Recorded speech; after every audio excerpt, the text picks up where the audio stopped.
MP4 et puis après, vous pourrez vous en servir.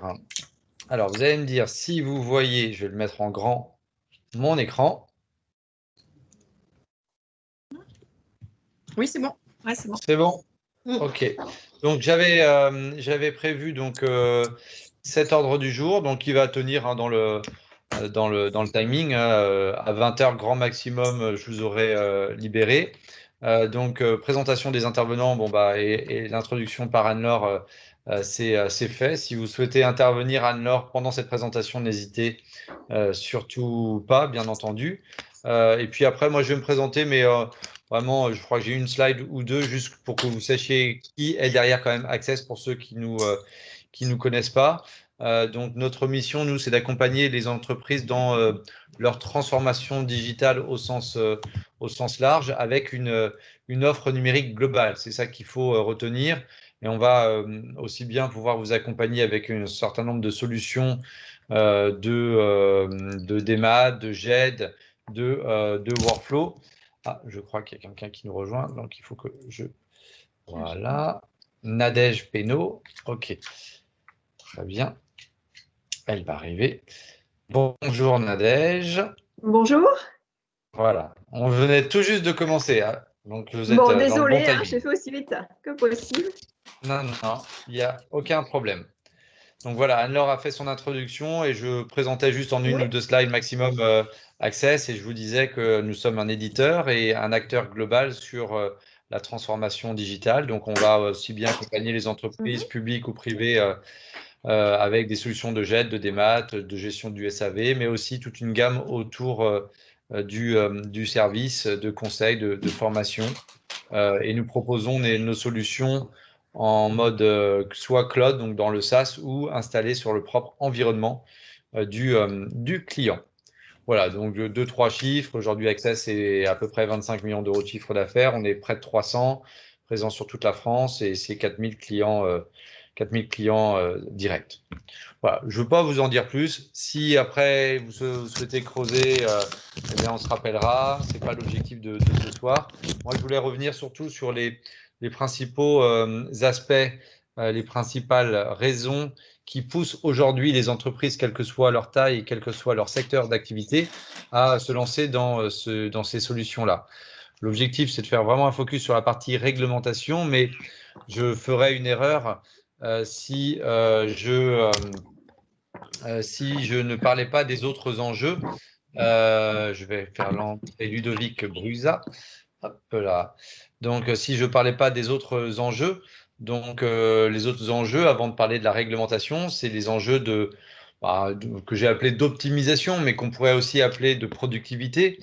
Après, il y a les enjeux liés à l'innovation, à l'organisation aussi que vous allez mettre en place derrière ces solutions-là, parce que ce sont avant tout des projets, certes informatiques, mais c'est beaucoup, et c'est pour ça que vous êtes aussi nombreux ce soir, c'est beaucoup des directeurs financiers, des directeurs de contrôle de gestion, des directeurs ou responsables comptables qui sont les sponsors de ces projets, et l'informatique n'est qu'un support ou un appui pour valider un choix de solution éventuelle. Mais c'est un projet d'organisation, donc je vais en reparler un petit peu, et puis assez longuement revenir sur les réglementations pour que à la fin de cette session du 12 novembre, vous ayez vraiment une bonne vision de ce que vous avez la possibilité de faire, le droit de faire, de ne pas faire, là où il faut peut-être vous activer si vous ne l'avez pas encore fait, démystifier certaines choses parce qu'on entend beaucoup de choses en disant il faut absolument du coffre-fort électronique, alors que sur la facture fournisseur, bah, il n'y a aucune obligation d'avoir du coffre-fort électronique. Je vous expliquerai pourquoi. Mais les vendeurs de coffres, ils vont vous dire qu'il faut absolument du coffre-fort électronique. Donc voilà, je vais essayer de vous donner toutes les billes pour que bien vous puissiez vous dire ça, si je lance dans 3 mois, 6 mois, 5 ans ce genre de projet, eh bien vous puissiez déjà avoir les bons cas d'usage. Alors, premier enjeu, rapidement, les enjeux d'optimisation. J'ai choisi, parce qu'il y a beaucoup d'études qui sont sorties depuis maintenant 5, voire même peut-être 10 ans, autour des enjeux liés aux tâches manuelles que représente la saisie d'une facture, que représente la perte d'une facture, la validation manuelle d'une facture, la circulation d'une facture. Et donc, j'ai choisi deux, trois deux, trois chiffres, deux, trois études. Celle-ci, elle peut faire peur, mais elle tend surtout à mener une réflexion sur le métier de comptable ou de finance ou de contrôle de gestion pour que on puisse se dire, bah oui, j'ai peut-être d'autres choses à faire que de faire une saisie manuelle d'une facture fournisseur, d'enregistrer un compte fournisseur, alors que l'intelligence artificielle, les robots ont permis et permettent aujourd'hui d'automatiser un certain nombre de tâches qui vous permettent de vous concentrer sur des tâches à plus forte valeur ajoutée, les relances, le contrôle de gestion, la mise en place de nouvelles organisations. Et c'est vrai que le métier de comptable, vous l'avez certainement vécu au travers des années, a déjà, avec l'arrivée des ERP aussi, a déjà été en partie automatisé. Donc c'est une réalité, on peut ne pas la voir en face, mais c'est aujourd'hui une réalité. Cette réalité, on peut la partager avec ces quelques chiffres, alors qu'ils sont peut-être différents d'une organisation à une autre. Ce sont des moyennes qui sortent d'une étude de cabinet. Donc, on voit que par rapport justement à ces tâches relativement lourdes et fastidieuses, que 5% du temps de travail d'un employé autour de la gestion comptable et financière est affecté à des tâches de classement et d'archivage manuel, que environ 300 heures justement sont consacrées uniquement à la recherche de ces documents originaux parce qu'ils n'ont pas été justement numérisés, dématérialisés. Et donc, à un moment donné, un fournisseur, un commissaire aux comptes ou une personne du fisc nous a demandé un certain nombre de documents. Que la recherche d'un document peut coûter jusqu'à 20 € si on compte. Alors, moi, je pense que c'est plus que la recherche, c'est le traitement global. Voilà, c'est pas que la recherche, c'est le traitement global d'une facture, à savoir la saisie, la gestion d'une erreur. Quand il y a une facture de 4 pages avec 50 lignes par page et qu'il faut comprendre pourquoi ça matche pas avec ma commande ou avec ma réception, voir sur quelle ligne il y a une erreur, soit de réception, soit de prix unitaire, soit de quantité, ça peut prendre effectivement beaucoup de temps. Quand vous devez rééditer des documents, quand vous devez rechercher des documents, bon, tout ça, ça peut aller. Alors, on voit selon les études, moi je cite plutôt 14 €, mais on voit entre 14 et 20 € selon les cabinets de consulting qui ont fait ce genre d'études. Voilà, les gens, je ne vais pas tout lister. Un document, bah oui, on le classe et puis après on le photocopie parce que quand on est sur des sites décentralisés, eh bien, on va avoir la possibilité de l'imprimer pour le redonner à l'autre parce qu'on ne veut pas que ça quitte la compta, mais il a besoin pour autant de circuler pour mettre en place un système de workflow manuel pour le bon à payer, hein, dans le but du futur règlement de ce fournisseur. Donc voilà, donc on voit beaucoup d'allers-retours, de traitements manuels qui amènent des tâches fastidieuses et du temps humain qui pourrait être économisé pour faire autre chose. Alors, voilà ce que disent, mais là c'est Marques International, mais vous pouvez taper sur Google, vous allez avoir ces chiffres, c'est à peu près ces mêmes chiffres. Donc, entre la réception de la facture, quand elle est papier, il faut l'ouvrir, il faut désagrafer, il faut faire la dépollution, on appelle ça la dépollution du document. Après, il y a la partie saisie et codification, codification comptable, analytique, système de validation. Donc, la validation, c'est à la fois pour une facture qui n'est pas liée à une commande, tout le système de bon à payer vers Pierre-Paul Jacques sur différents sites de validation. C'est aussi pour les systèmes liés à un ERP, donc à une commande et une réception, tous les systèmes de rapprochement, tous les systèmes de paiement, l'archivage, gestion des litiges. Donc, évidemment, plus on va avoir des factures en litige, plus le coût et le temps va être important. Donc, vous voyez, ce qu'il faut retenir, même si on prend les hypothèses basses, 14 € en moyenne pour le traitement d'une facture, 30%, on va prendre l'hypothèse basse d'économie. Vous avez à peu près l'économie que vous pouvez envisager, ce qui fait aux alentours de 5 € par facture, si je prends l'ensemble de la chaîne de traitement. Donc voilà, donc il y a des limites, forcément, les saisies manuelles chronophages, les pertes d'informations quand le fournisseur appelle pour dire où est-ce qu'il en est au niveau de sa facture et vous êtes obligé de lui dire dans certains cas, hein, je ne parle pas pour tout le monde, mais dans certains cas, ben, attendez, je vais vous rappeler, il faut que j'appelle mon collègue. Donc tout ça, ça prend du temps. Et je vais faire rentrer Najet El Yamani, hop, qui arrive. Pardon. Voilà, donc toutes ces limites-là que j'ai listées avec vous, eh bien forcément, ça va contribuer à vous poser les bonnes questions. Ce manque de traçabilité de l'information, quand justement je ne peux pas savoir toute la chaîne de traitement de ma facture, qui est souvent liée aussi à des délais de paiement qui s'allongent parfois. Encore une fois, hein, c'est pas forcément le cas pour vous tous, mais moi, j'ai un certain nombre de clients dans certains secteurs d'activité qui me disent, bah, moi, je vous appelle parce que j'ai besoin de mieux maîtriser mes délais de paiement, mes fournisseurs ils râlent, j'ai une mauvaise image auprès de mes fournisseurs. Ça fait partie, ce n'est pas les seuls objectifs, mais ça fait partie des objectifs lorsqu'on met en place la dématérialisation.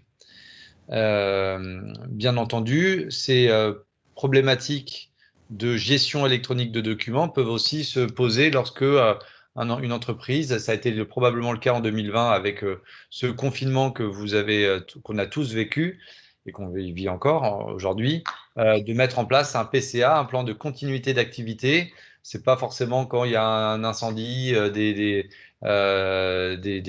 dégâts des eaux, etc., qu'on va se lancer là-dedans. J'ai plusieurs de mes clients qu'on a réussi à mettre en production juste avant le confinement et qui nous ont remerciés en disant bah, heureusement qu'on avait la possibilité d'accéder aux factures, qu'on pouvait les valider à distance, qu'on pouvait faire travailler nos personnes à distance très, très facilement ou plus facilement en tout cas. Voilà, donc je voulais revenir avant de faire le focus, puisque c'est l'objet principal de cette présentation, je voulais quand même revenir sur ces enjeux liés à une organisation optimale et au gain de productivité qu'il ne faut pas négliger. Quand on lance ce genre de projet, c'est aussi pour gagner du temps et de l'argent.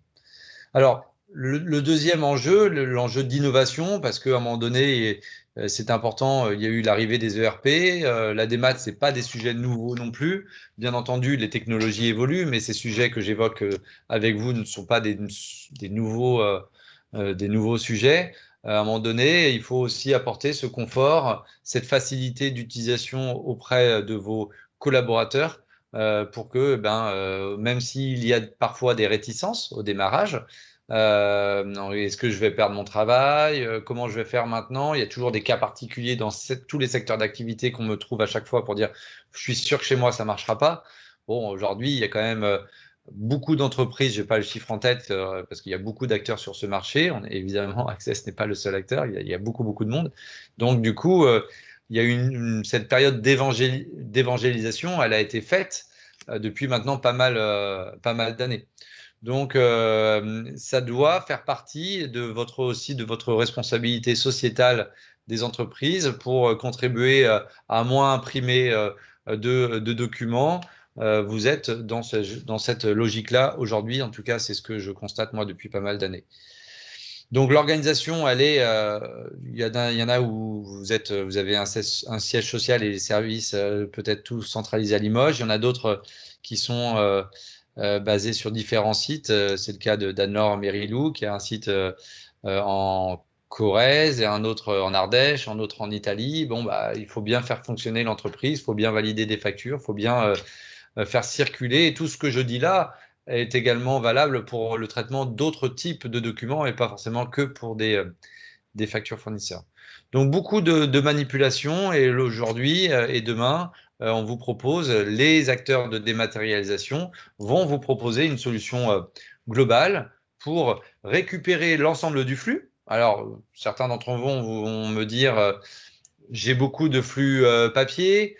D'autres ils vont me dire, bah, moi, j'ai plus beaucoup de papier, j'ai beaucoup communiqué, je reçois beaucoup des factures par mail.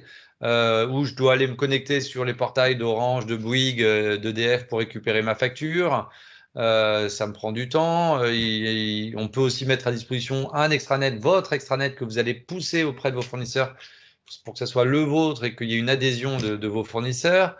Pour ceux qui sont des entités publiques, j'ai pas bien regardé toutes les personnes qui étaient inscrites ce soir à à cet événement DFCG, eh bien, pour un certain nombre d'entre vous, ou même pour ceux qui facturent, dans le sens flux sortant, pour ceux qui facturent du public, des entités publiques, des mairies, des conseils départementaux, pardon, eh bien, vous déposez sur Chorus. Donc aussi, il existe des automates pour soit déposer à votre place les factures sur Chorus, ou alors, si vous êtes une mairie, eh bien qu'on vous puissiez récupérer automatiquement les factures qui sont déposées par vos fournisseurs sur cette plateforme Chorus Portail Pro, qu'on appelle aussi CPP.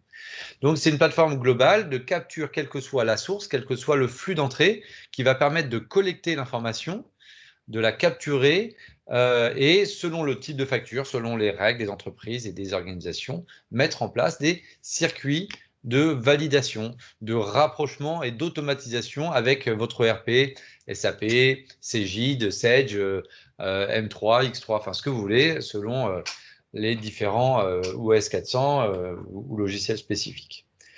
Ces solutions de dématérialisation doivent vous garantir également l'archivage de ces factures pour que vous puissiez les retrouver, être en conformité avec la loi, et je vais revenir sur ce point-là dans quelques instants. Donc voilà, les grands enjeux de la dématérialisation, c'est de vous faire gagner du temps, de vous moderniser et d'être en conformité avec la réglementation. Alors, on y arrive tout doucement à cette réglementation qui a évolué, puisque avec justement cette logique de piste d'audit fiable, je rappellerai pour ceux qui sont peut-être pas encore bien sensibilisés à la piste d'audit fiable, les grands enjeux, et vous allez vite comprendre que eh bien, les solutions de GED, donc de gestion électronique de documents, de workflow, vont vous aider, ne vont pas vous faire votre piste d'audit fiable à votre place, mais vont vous aider à la mettre en place, vont vous aider à pouvoir davantage partager l'information également entre les collaborateurs de votre entreprise ou même avec vos interlocuteurs de vos fournisseurs, avec la mise en œuvre d'extranet pour améliorer cette relation client-fournisseur. Voilà, alors est-ce que on peut, on n'est pas non plus 50, hein, avant que je passe sur les aspects réglementation, est-ce qu'il y a d'ores et déjà des questions que vous posez par rapport à ces sujets-là? Ou tout est clair? Je continue? Ok. Bon, je vois que vous avez coupé vos micros pour pas qu'il y ait trop de bruit, c'est très bien, vous êtes très discipliné. Allez, je continue sur les aspects réglementaires, où là, je ne suis pas un expert juridique. Je tiens à préciser que on a justement, dans le cadre d'événements DFCG qu'on a déjà fait, Anne-Laure le sait, à Bordeaux, à Lille, à Lyon, à Strasbourg, un peu partout, à Pau. Parfois, on a fait venir des avocats fiscalistes. On a beaucoup travaillé depuis 2-3 ans avec Caroline Moroni-Serror, qui, sans faire sa pub, parce qu'elle n'est pas chez Access, elle n'a aucun lien avec Access, propose un certain nombre de formations aussi, pour aller au-delà des 15-20 minutes que je vais passer maintenant pour parler de la réglementation, avant de faire une petite démonstration de la solution, elle va pouvoir réellement vous accompagner sur la mise en place de la piste d'audit fiable, parce qu'on va avoir, et je vais vous expliquer que les règles peuvent être aussi assez différentes selon les secteurs d'activité, selon qu'on soit dans le public, dans le privé, selon aussi la taille d'entreprise. Les enjeux sont pas forcément les mêmes, selon si on est plutôt dans le négoce et qu'on achète et qu'on revend beaucoup, et donc on est soumis beaucoup à la TVA ou pas. Donc les règles et les indulgences aussi peuvent être plus ou moins importantes. En tout cas, je pourrais vous donner dans un petit mail avec ce support de présentation que je vous enverrai aussi à Nord, que vous pourrez diffuser, ou je pourrais également envoyer, je vais faire entrer un des derniers, monsieur ou madame Boissière. Donc, je vous enverrai ce support de présentation et je le compléterai avec justement les coordonnées pour ceux qui sont intéressés de Maître Caroline Moroni-Serror, avocat fiscaliste. Donc, je retourne sur mon support de présentation pour maintenant, après avoir parlé des enjeux organisationnels, des enjeux, donc vous l'avez compris, de productivité, revenir sur les enjeux réglementaires. Et depuis 4 ans, alors, il y en a eu quand j'étais venu vous voir. Alors, on en est là. Donc, les fameuses contraintes réglementaires qui, impose la dématérialisation, peut-être pas, mais favorise grandement la dématérialisation en tout cas. Alors, je vais rappeler, je ne veux pas rentrer trop dans le droit non plus, je vous l'ai dit, je ne suis pas non plus l'expert numéro un, mais tout ce que je vais vous dire, ça va vous parler. Je vais rester dans les grandes généralités, puisque toutes ces évolutions, elles sont liées autour de la facture. Évidemment, il est important de rappeler que il y a deux aspects lorsqu'on échange entre un client et un fournisseur une facture. Il y a le document commercial qui établit une relation entre un client et un fournisseur qui définit les conditions de facturation, les caractéristiques de l'opération. C'est relativement classique. Et puis, bien sûr, et c'est dans ce cadre-là que je vais développer tout le reste de ma présentation, c'est avant tout pour l'État un document fiscal qui vous permet notamment de justifier votre droit à récupérer la TVA, qui est également un titre de créance sur l'État, et c'est également des justificatifs de déduction de charges en matière d'impôt sur les sociétés. Eh bien, il y a encore… Oui, Benjamin, il y a Véronique Boissière qui a été déconnectée, qui souhaiterait Ah oui, revenir. Voilà, revenir. Eh bien, je fais revenir, bien sûr, Véronique Boissière, peut-être un petit problème de connexion. Merci bien, désolée. Voilà. Mais c'est pas grave, ça reste interactif. Mais je crois qu'à nous, à 19h, on a une coupure de notre poste, c'est pour ça. Ah, Et voilà. d'accord, ok, donc vous êtes reconnecté. Et il y a également Karine Calomine qui arrive. Hop. Ok. Bon, si, de toute façon, je suis ceux qui arrivent. Donc là, il y a 18 personnes. Allez, je repars sur l'évolution réglementaire. Donc, c'est autour de cette notion de document fiscal que l'État progressivement a introduit de nouvelles réglementations. Alors, encore une fois, je ne vais pas vous redire tout ce qui s'est passé depuis 15 ans. Je vais surtout commencer peut-être autour de 2013. Parce que c'est à partir de là qu'il y a beaucoup de choses qui s'est mis en place, mais il était intéressant de se rappeler que on est dans un environnement qui évolue qui évolue tout le temps. Je parlerai à la fin de l'article 56 de la loi de finances 2020 qui est passé l'année dernière, il y a quelques mois. Il y a eu évidemment Chorus Pro Chorus Pro qui a permis pour les entités publiques de recevoir l'ensemble des factures entre 2017 et 2020 par Chorus. Donc, normalement, toutes les entreprises qui facturent à une administration n'a plus le droit. Après, il y a toujours des cas exceptionnels, mais n'a plus le droit d'envoyer une facture par mail ou une facture papier. Elle doit passer par Chorus. Il y a eu toutes les évolutions autour du RH, hein, du bulletin de salaire qui, j'imagine que en tout cas c'est mon cas, je reçois mon bulletin de salaire par mail parce que je n'ai pas donné un avis contraire. Donc, on est dans cette… c'est ce que je vous disais, on peut le nier, on peut ne pas être d'accord, mais c'est comme ça, clairement. Donc, je vais repartir de 2013, puisqu'il est important de se rappeler qu'avant 2013, eh bien, il y avait uniquement deux moyens de faire réellement de l'échange électronique de factures. Il y avait bien sûr l'échange de données informatisées, donc de l'EDI répondant au Code général des impôts, donc l'EDI fiscal, parce que parfois on fait de l'EDI, mais ce n'est pas de l'EDI fiscal. Donc ça existe depuis les années 80. Les premiers qui ont mis en place l'EDI, c'est surtout dans la logistique, les carrefours, et puis dans l'automobile. Mais finalement, tout le monde a dit… moi, ça fait 17 ans que je suis dans la dématérialisation et je m'en rappelle au départ, non, moi, je ne veux pas faire de la dématérialisation, l'EDI va s'imposer, on va attendre un peu. Et puis finalement, à part quelques grands groupes, l'EDI, sur la partie notamment flux fournisseur, ça s'est un peu plus développé sur le flux client, mais sur le flux fournisseur, eh bien, il ne s'est pas tant développé que cela. Donc, du coup, aujourd'hui, je n'ai pas le chiffre en tête, mais c'est en tout cas moins de 10%, c'est sûr, de factures échangées en EDI. Et jusqu'en 2013, jusqu'au 1er janvier 2013, on pouvait déjà échanger des factures PDF au moyen d'une signature électronique qui s'appuyait sur un certificat électronique délivré par un prestataire de services de certification. Facture signée, et vous allez voir que ça existe évidemment toujours. Donc, du coup, c'était quand même relativement contraignant parce que ça nécessitait de se mettre d'accord avec vos fournisseurs. Donc, c'était des freins à l'échange de factures électroniques et ça ne s'est pas beaucoup développé jusqu'à cette période-là.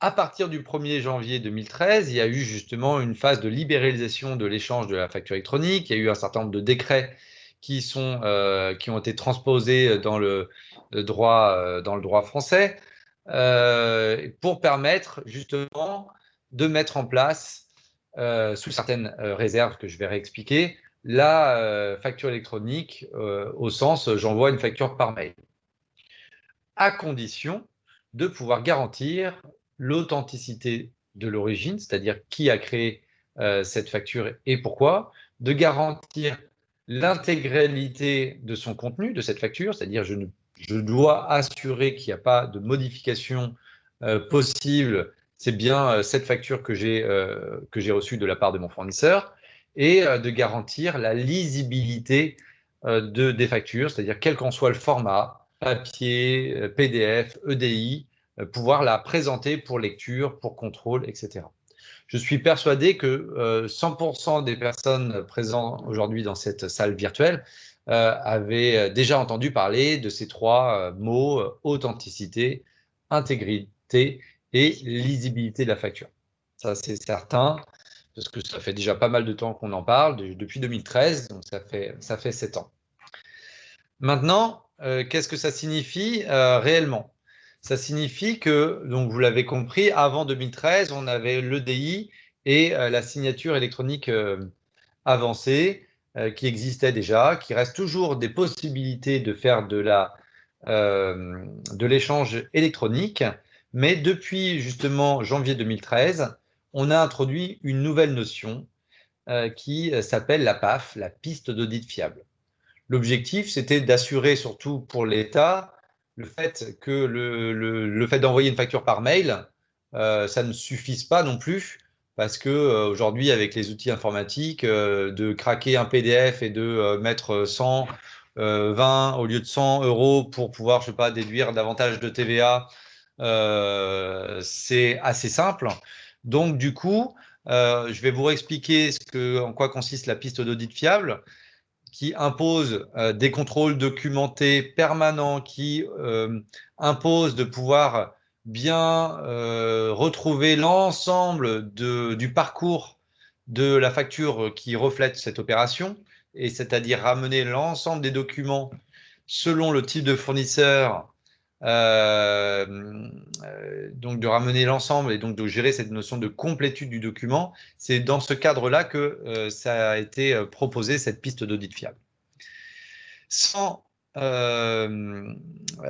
donc EDI, sans signature électronique avancée, qui veut dire le fait que ça soit une facture que vous avez reçue signée, ce n'est pas vous qui signez cette facture lorsqu'elle arrive chez vous après numérisation. Ça, vous verrez que c'est possible, mais c'est un autre enjeu. C'est votre fournisseur qui vous a envoyé une facture avec un certificat RGS. D'accord? Donc, c'est pour ça que ça reste un peu contraignant, mais ça commence à se démocratiser.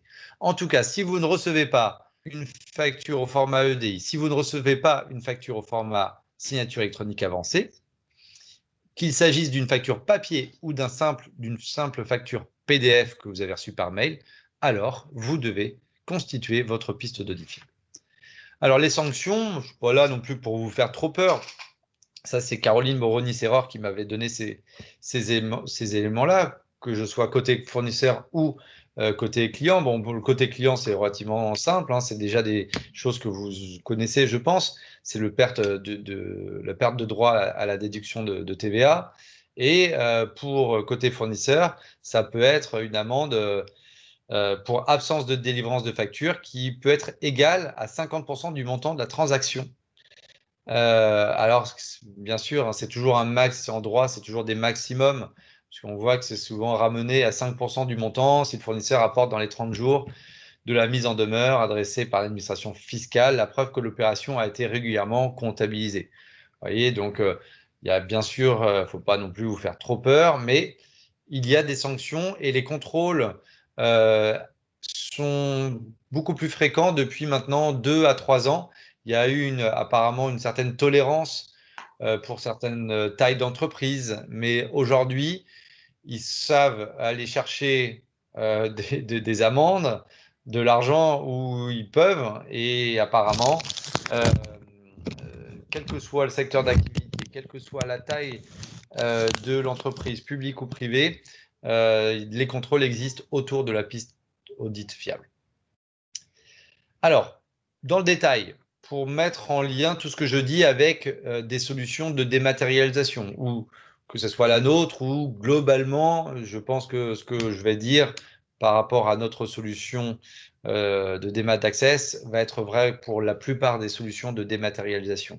Lorsque vous recevez une facture PDF avec un certificat, donc une signature électronique qualifiée, auquel vous n'avez pas besoin de mettre en place votre piste d'audit fiable, mais la solution de dématérialisation doit être capable de prendre en compte cette facture électronique dans son format original, donc ça veut dire dans le format d'émission de cette facture, d'aller contrôler qu'il s'agit bien d'un certificat RGS. Alors, je ne sais plus si c'est RGS 1 étoile ou 2 étoiles, à chaque fois j'ai le doute.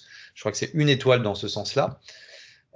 Non, c'est 2 étoiles, pardon. Il faut que ça soit un certificat RGS 2 étoiles ou de type EDAS, puisque maintenant il y a une extension au niveau du droit européen. Donc, vous allez aussi entendre parler du certificat de type EDAS, E-I-D-A-S. Donc, la solution qui va stocker cette information doit être également capable de contrôler que cette signature est conforme. Et vous garantir un accès facile à toutes les factures, puisque, je vous le rappelle, vous devez garantir aussi la lisibilité de la facture. Quand on parle de l'EDI, encore une fois, au risque de me répéter, eh bien, pas besoin de mettre en place une PAF. L'EDI va être basé sur un accord contractuel. C'est souvent un cahier des charges strict imposé par l'administration fiscale. C'est pour ça qu'on distingue l'EDI commercial de l'EDI conforme au Code général des impôts. Mais au niveau de la solution de dématérialisation, également, on va travailler généralement avec le fournisseur du flux EDI pour qu'on puisse récupérer également l'image rematérialisée du flux EDI pour pouvoir le mettre à disposition des collaborateurs, d'un commissaire aux comptes, d'un contrôleur fiscal.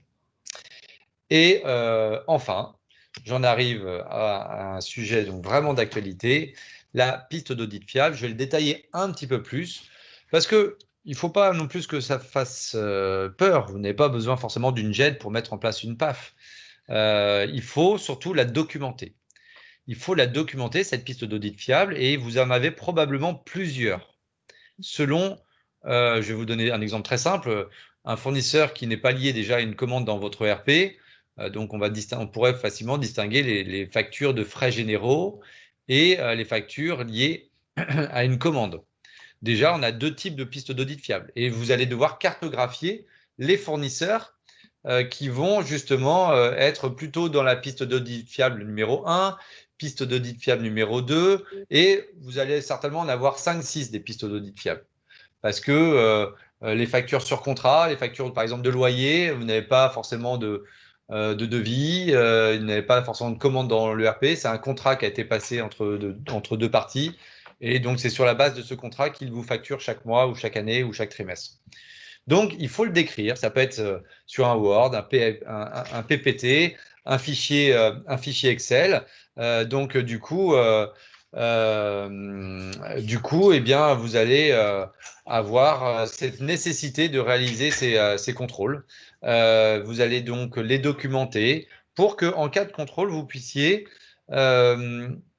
montrer que sur le fournisseur X ou Y, eh bien, il est dans cette piste d'audit fiable numéro 1 et que vous êtes en mesure de prouver à l'administration que vous allez pouvoir retrouver la commande, la facture, le BL, le devis, tous les documents qui constituent cette piste d'audit fiable. Et pouvoir montrer que vous avez fait des contrôles, je ne sais pas, une fois par an. Vous avez fait des contrôles. Ils appellent ça même dans l'administration fiscale des crash tests. Ils appellent ça comme ça, des crash tests. Et montrer que ces crash tests ont peut-être montré quelques anomalies que vous allez documenter avec des actions correctives. Alors, je parle beaucoup, ça peut faire beaucoup, mais finalement, ce n'est pas…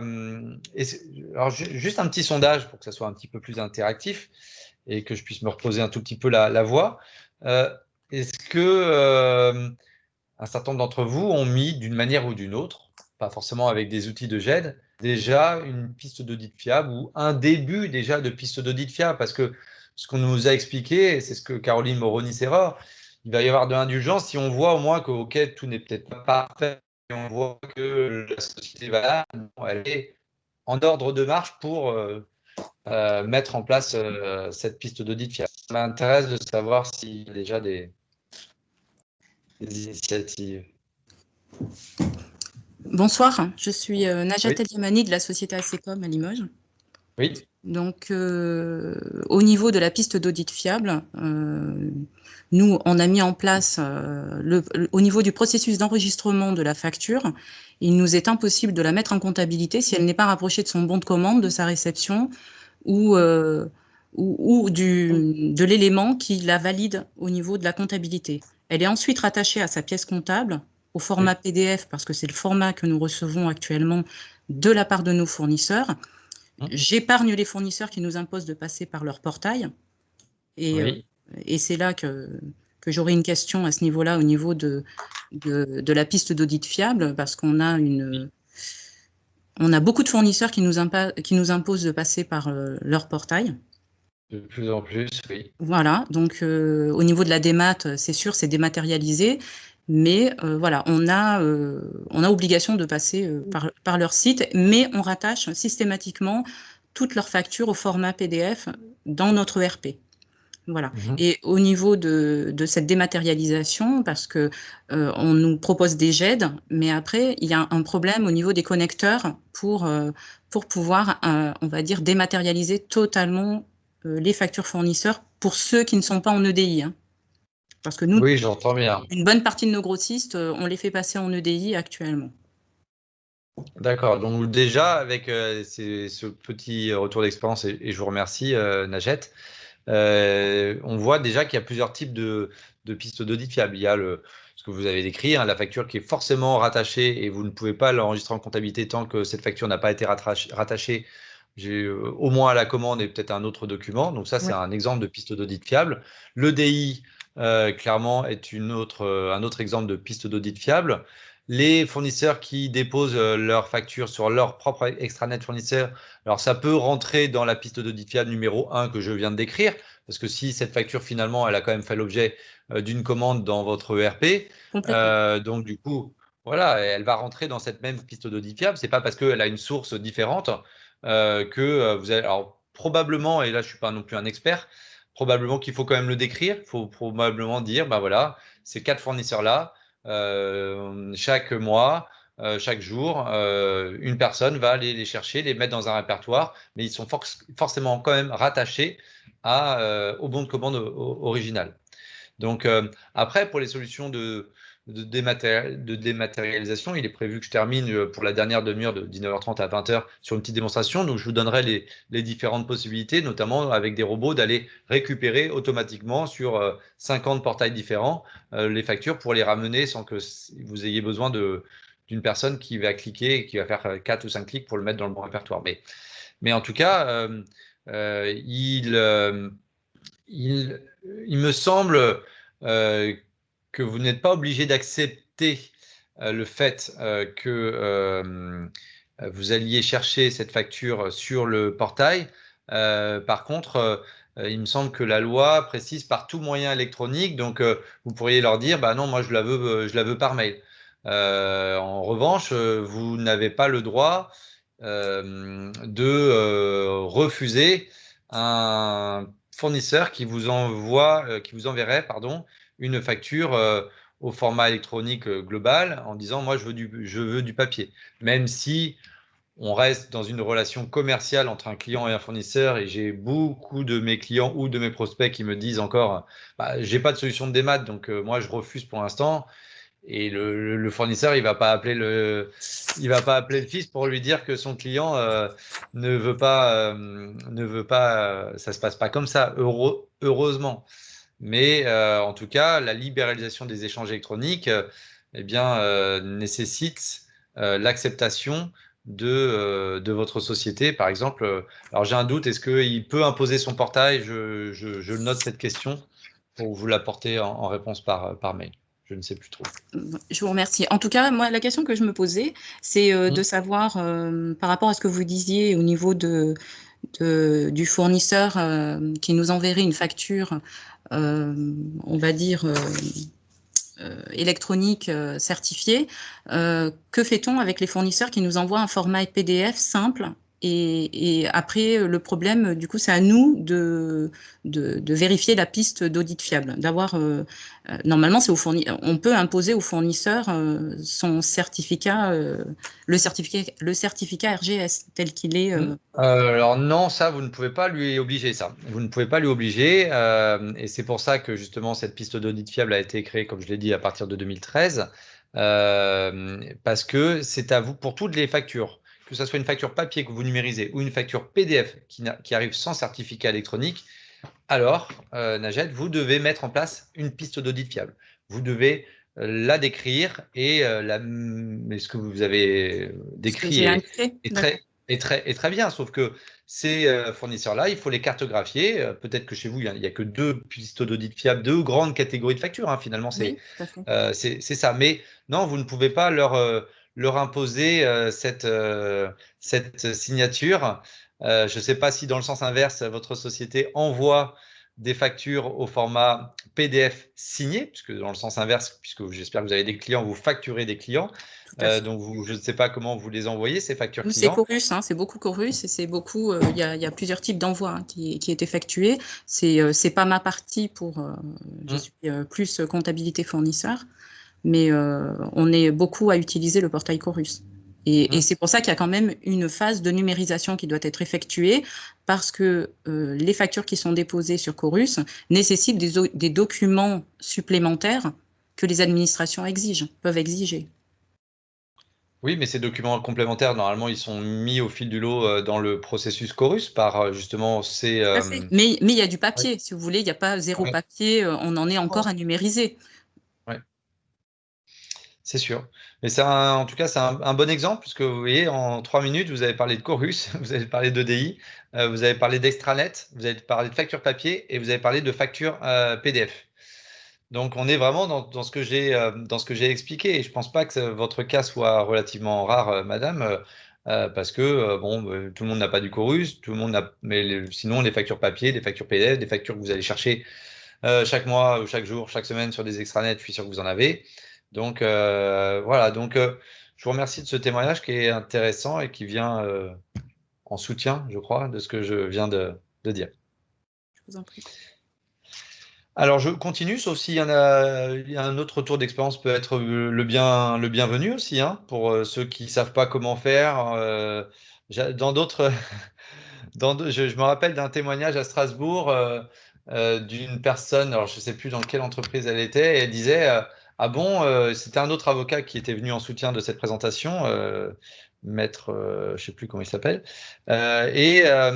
il disait ah bon, je dois absolument garder mes bons de livraison. Moi, je disais à mes comptables de les déchirer, de les supprimer, de les mettre à la poubelle. Alors, quand cet avocat lui a dit bah oui, il faut absolument garder les bons de livraison, puisque c'est un élément de la piste d'audit fiable, et qu'il lui a expliqué après, parce qu'il avait des retours d'expérience encore meilleurs que moi, parce que lui, justement, il intervient dans les entreprises pour essayer qu'il n'ait pas d'amende. Et quand il a commencé à donner des exemples concrets, elle a pris très, très peur, cette personne-là. Ce n'est pas du tout mon objectif, mais il faut faire attention. Ce que j'ai compris, moi, d'après les différents témoignages que j'ai entendus, ils ne sont pas là pour vous saquer à chaque fois qu'ils voient une anomalie. Mais il faut quand même s'activer pour toutes les entreprises qui n'ont rien mis en place. Des cabinets existent pour vous soutenir. C'est pour ça que je parlais de Caroline Moroni-Serror. Je crois qu'elle fait des formations. Vous pouvez aussi voir comment ça se passe. Et puis sinon, vous pouvez vous y mettre en vous documentant.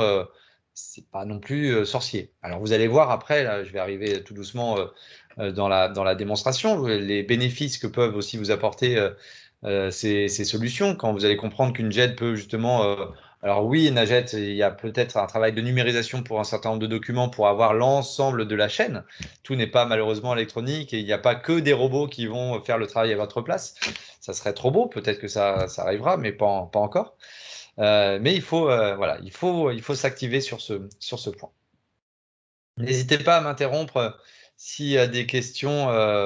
Je vais continuer encore 2-3 petites choses autour justement de cette piste d'audit fiable. Donc voilà, donc c'est, contrairement à ce que certains pensent, facture PDF arrivée par mail, même traitement, même combat, je suis obligé de mettre en place une piste d'audit fiable. Tac, tac, tac. Donc voilà, c'est ce que je dis. Elle concerne la facture papier ou électronique. Obligation de mettre en place des contrôles documentés et permanents.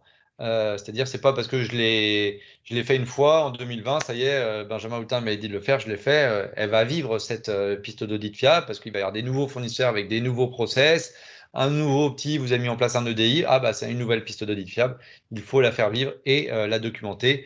Mettre en place des nouvelles versions de documents pour montrer que ça, voilà, c'est tout ça.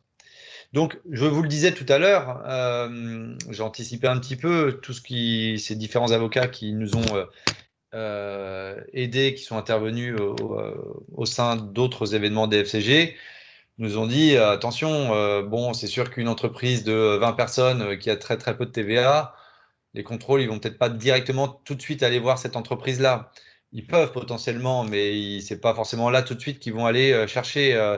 Par contre, il y a 4 ans, je me rappelle, il y avait une entreprise, je ne sais pas si vous êtes là aujourd'hui, qui était adhérente de la DFCG Limoges, qui disposait de plusieurs magasins, des Monsieur Bricolage ou le Roi Merlin ou quelque chose comme ça, qui était adhérent de la DFCG Limoges.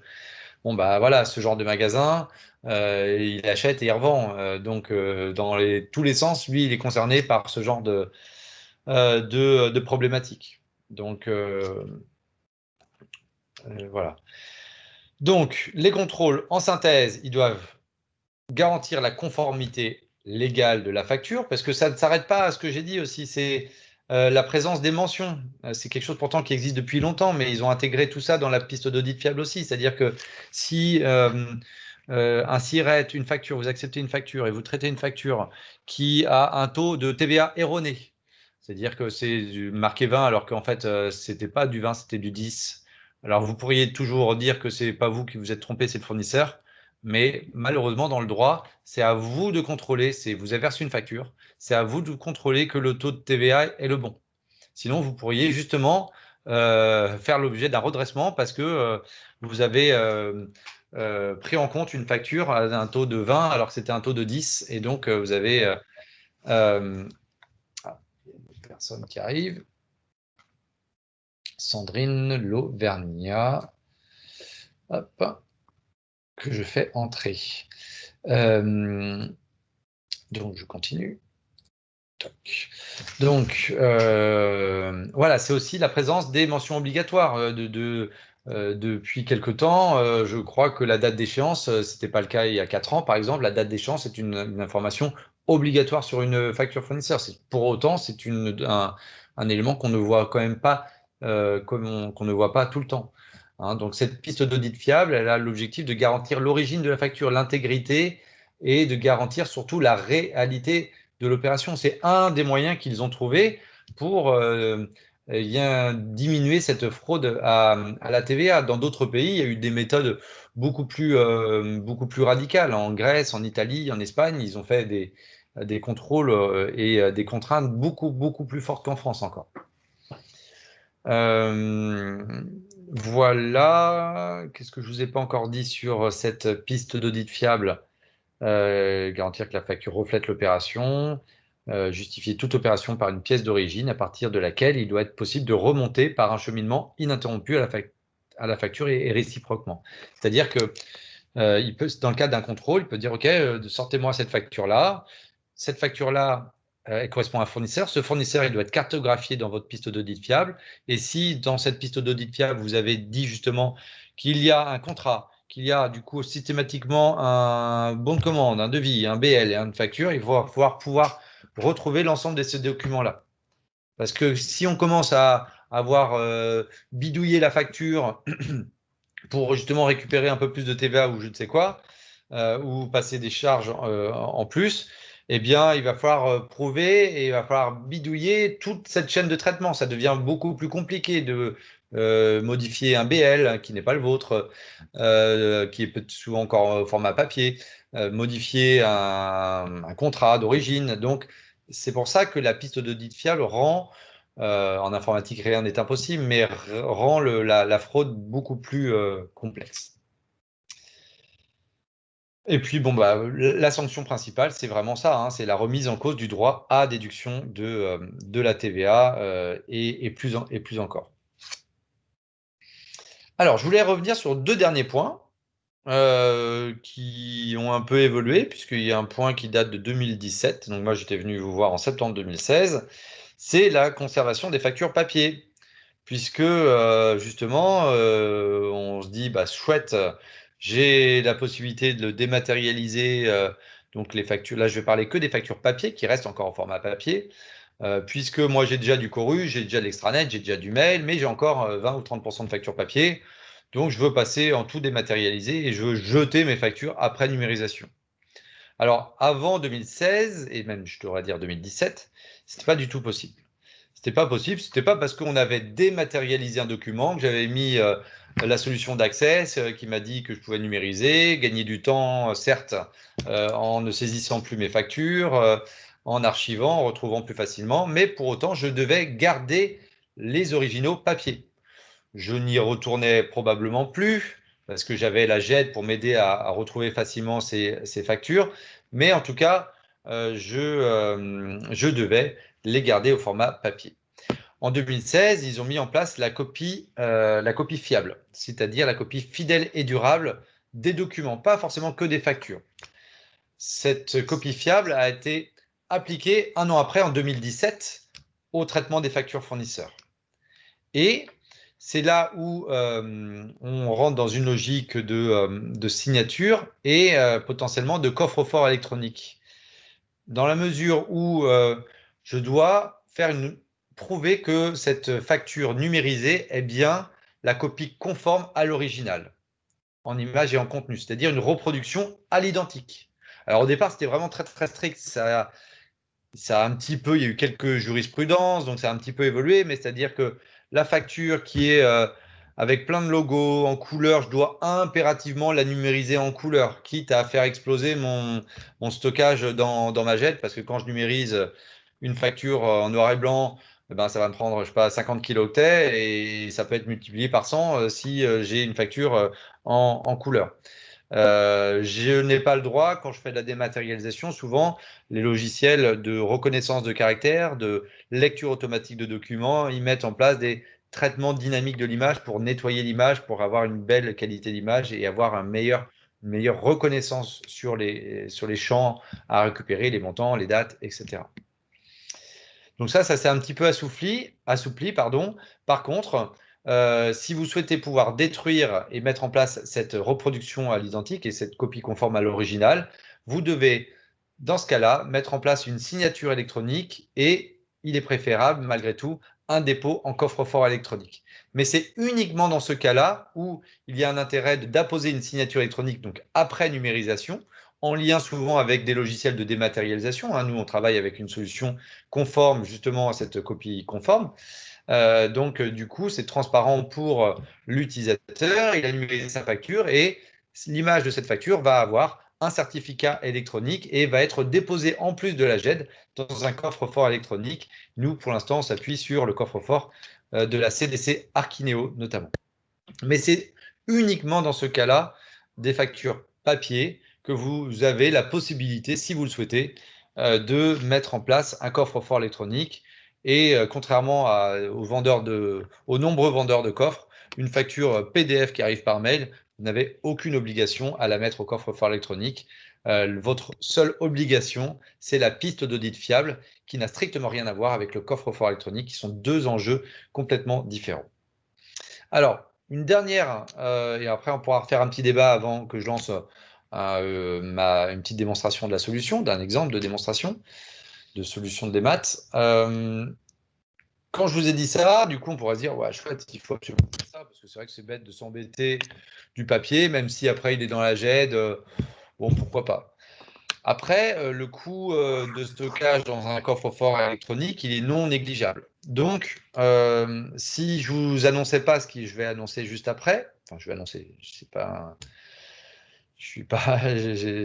une conférence de presse comme l'a fait Jean Castex à 18h, mais je ne vais rien annoncer que vous ne connaissez pas. Il pourrait y avoir un grand intérêt à mettre en place ces solutions-là. Maintenant, vous avez tous entendu parler de l'article 56 de la loi de finances 2020. Donc, c'était entre décembre et janvier, les décrets sont passés je ne sais plus quand, qui, sans encore préciser toutes les modalités des nouveaux échanges électroniques et des nouvelles modalités de facturation électronique, précise qu'entre 2023, entre le 1er janvier 2023 et au plus tard au 1er janvier 2025, donc c'est pour ça qu'il précise selon un calendrier des modalités fixées par décret.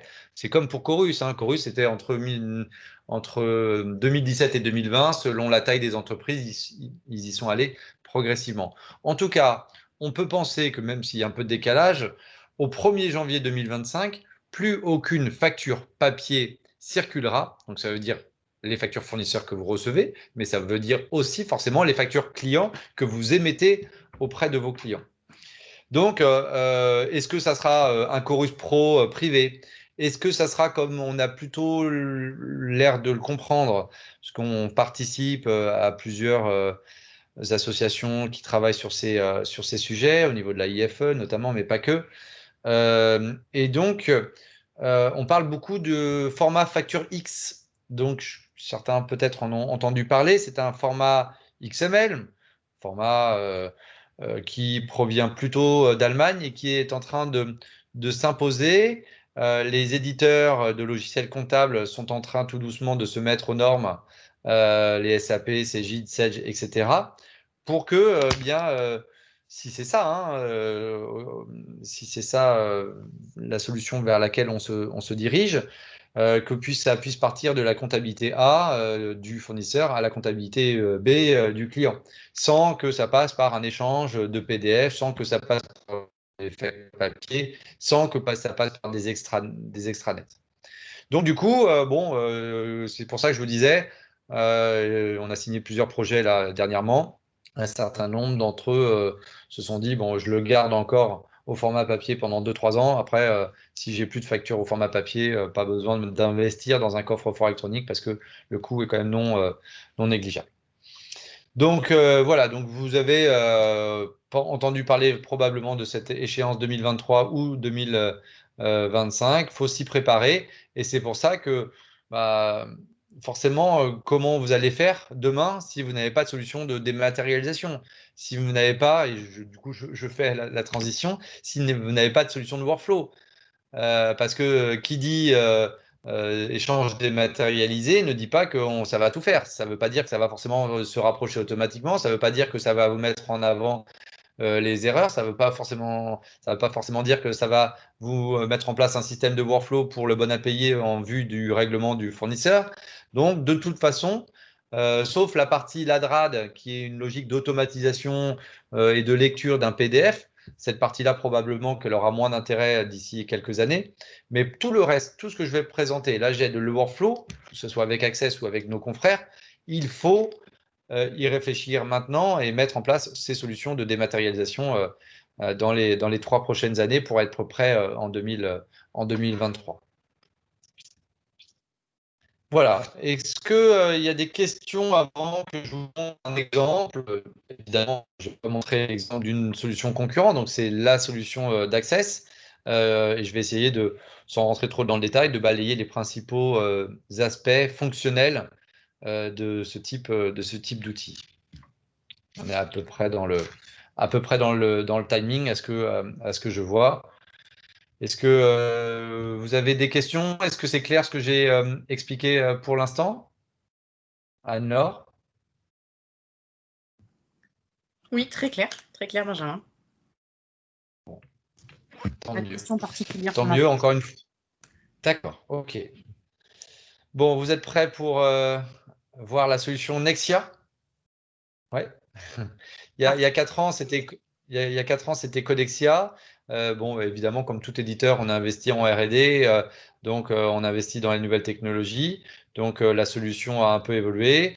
Même par rapport à quand j'étais venu vous voir en début d'année pour Valade à Nord, il y a 2-3 choses qui ont un peu changé. Les grands principes restent les mêmes. C'est plutôt l'ergonomie qui a changé, rendant l'accès à l'information plus intuitif, encore plus simple et rendant les contrôles encore plus automatisés pour que vous, en tant que comptable, vous, en tant que contrôleur de gestion ou responsable financier, vous puissiez vous concentrer sur votre métier. Allez, je vais aller, du coup, je vais changer de fenêtre. Hop. On a une demi-heure, ça vous va? Alors, je dirais à 8h, 8h05 à peu près. Hop. Alors, je vais commencer par le début et par les solutions de lecture automatique de documents, puisque vous avez donc des factures PDF que vous recevez, vous avez des factures papier que vous allez numériser, donc c'est ce type de facture-là, il va falloir les traiter. On ne parle pas des factures ODI, on ne parle pas des factures XML qui arrivent directement d'une compta à une autre. Donc, du coup, il vous faut des outils. Nous, on s'appuie sur une solution de ce qu'on appelle de l'ADRAD, donc de lecture automatique de documents de notre partenaire Cofax. La solution s'appelle Readsoft Online. C'est une solution en mode SaaS, même si on propose également une solution en mode installée sur vos propres réseaux. Et donc, l'objectif, ça va être de lire les informations sur ces documents-là. Donc, je vais me connecter en tant que comptable pour faire ce travail-là. Je vais prendre une facture ou deux. L'idée, c'est que, parce que lorsque vous mettez en place une solution de dématérialisation, il y a toute une communication que vous allez mettre en place. Je vous parlais de ce fameux projet organisationnel. Vous allez communiquer auprès de vos fournisseurs en disant « Coucou, maintenant, ça y est, je suis prêt à recevoir vos factures par mail. J'ai décidé de ne plus vous les refuser. » Et donc, du coup, grâce à nos solutions, vous allez créer une ou N adresses mail, une adresse mail par société généralement, que vous allez communiquer auprès de vos fournisseurs pour qu'ils vous envoient l'ensemble des factures par mail à ces adresses-là. Et donc, nos petits robots vont faire ce travail, aller scruter ces boîtes de réception, aller prendre la facture, les mettre dans un répertoire automatiquement, prendre même l'image du corps du mail pour le mettre en annexe de la facture. C'est un élément de la piste d'audit fiable supplémentaire. Et l'envoyer dans un logiciel d'intelligence artificielle, de machine learning, pour automatiser le plus de choses possible. Donc là, pour que vous puissiez comprendre, je vais aller manuellement sélectionner un document. Donc, manuellement, je vais aller chercher une facture d'elle. D'accord, donc je vais chercher une facture d'elle. Les solutions sont multi-acheteurs, donc je peux faire de la classification automatique si vous êtes multi-société, eh bien pour que automatiquement il puisse le faire tout seul. Et ici, je vais lui demander d'aller récupérer cette facture d'elle, qui est une facture, je ne sais pas, monopage ou multipage. Pendant qu'il fait cette lecture et cette interprétation, il est important de bien préciser que justement les technologies ont évolué. Peut-être certains d'entre vous utilisaient, parce que je n'ai pas fait de sondage en début de réunion, déjà des solutions de dématérialisation, ou en tout cas peut-être un certain nombre d'entre vous, vous avez déjà assisté à des présentations. Pendant très longtemps et encore aujourd'hui, un certain nombre de prestataires vous imposent de faire des tris. Alors, par société, donc ça, vous avez compris, je viens de vous le dire, plus besoin. En fonction monopage, multipage, recto, verso, ben ça, plus besoin non plus. Vous allez laisser le système faire, vous allez prendre vos factures. Alors, s'il y a des factures, il y a des agrafes, on va vous conseiller quand même de les enlever. S'il y a des doublons, vous pouvez les enlever aussi, mais on va voir qu'il y a des systèmes de doublons aussi, donc c'est pas grave si toutefois vous avez passé cette facture 2 fois. Ça va bloquer de toute façon. Et donc, Plus besoin, donc, je vous disais, de mettre en place des séparateurs, feuilles blanches ou code barre comme certains éditeurs vous le proposent. Ici, là, je vais vous donner juste un exemple. On peut, hop, pardon, je clique sur démarrer. On peut en fait avoir un système de séparation automatique entre les factures monopages, multipages. Là, j'ai pris un jeu de factures où je lui demandais justement une séparation manuelle pour que vous puissiez comprendre ce qui se passe en intelligence artificielle. Il prend l'ensemble des images, que ce soit une facture de 3 pages du même fournisseur, que ce soit 4 factures qui se suivent de 4 fournisseurs différents, qu'il y ait des factures multipages avec des annexes sans annexes. Il va essayer de s'en sortir. Ça ne veut pas dire qu'il va y arriver systématiquement, mais en tout cas, il va vous affranchir de traiter et d'avoir cette phase manuelle. Donc, du coup, vous allez avoir simplement la possibilité d'utiliser votre petit clavier pour séparer, regrouper, séparer, vous balader dans les différentes factures et faire ce travail qu'il n'aurait pas forcément fait lui-même. Donc, même si parfois sur des jeux de factures un peu complexes, parce qu'il y a du multipage avec annexe et dans les annexes, il y a des factures en plus de fournisseurs, si on est sur des factures de transport par exemple, et bien même si ils remettaient tout solo à l'écran, de toute façon, vous allez gagner du temps parce que vous allez ne pas avoir cette phase fastidieuse de traitement manuel et de manipulation de séparateurs feuilles blanches. Donc voilà, ça c'était pour expliquer que la solution de la DRAD va vous aider pour faire de la classification automatique au niveau de l'acheteur, de la séparation automatique au niveau des différents flux mono, multi, recto verso. On voit cette facture qui est arrivée donc le 12 novembre à 19h40. C'est donc la facture d'elle. Elle est en attente de vérification. Donc, allons voir ce qui s'est passé sur cette facture. Cette étape que je vous passe en ce moment est une étape qu'on appelle le vidéocodage. Donc ici, je vais zoomer, dézoomer avec ma petite roulette de ma souris pour que vous puissiez voir ce qui s'est passé. Donc lui, son job, c'est quoi? C'est d'aller faire votre travail en ce qui concerne la saisie manuelle. Pas tout le reste, hein, sinon vous allez tous vous déconnecter dans les 3 secondes qui vont arriver. Je n'ai pas dit ça, je dis simplement qu'il va aller lire les données pour aller identifier que c'est bien d'elle, identifier que c'est une facture et pas un avoir, aller lire une date de facture. Alors, il y a un certain nombre de contrôles que l'on peut mettre en place. La date de la facture de cet exemple est du 21 février 2020. Donc, elle est dépassée de 60 jours au moins. Donc, vous pouvez mettre des contrôles à 30 jours, à 60 jours, ne pas en mettre du tout. Donc là, je le force. Sur le notre numéro de commande, je ne sais pas pourquoi il a fait n'importe quoi. Donc ici, vous ne l'avez peut-être pas vu, mais je vais le refaire, parce que également pour le numéro de facture, il n'a pas été lire le bon numéro de facture. Donc, j'ai entouré la valeur ou double-cliqué sur la valeur pour lui corriger l'information en live, en temps réel. On peut aller regarder les différents totaux, donc le total hors taxe 5252, les frais de port qu'il a lu également, le total TVA, le total TTC.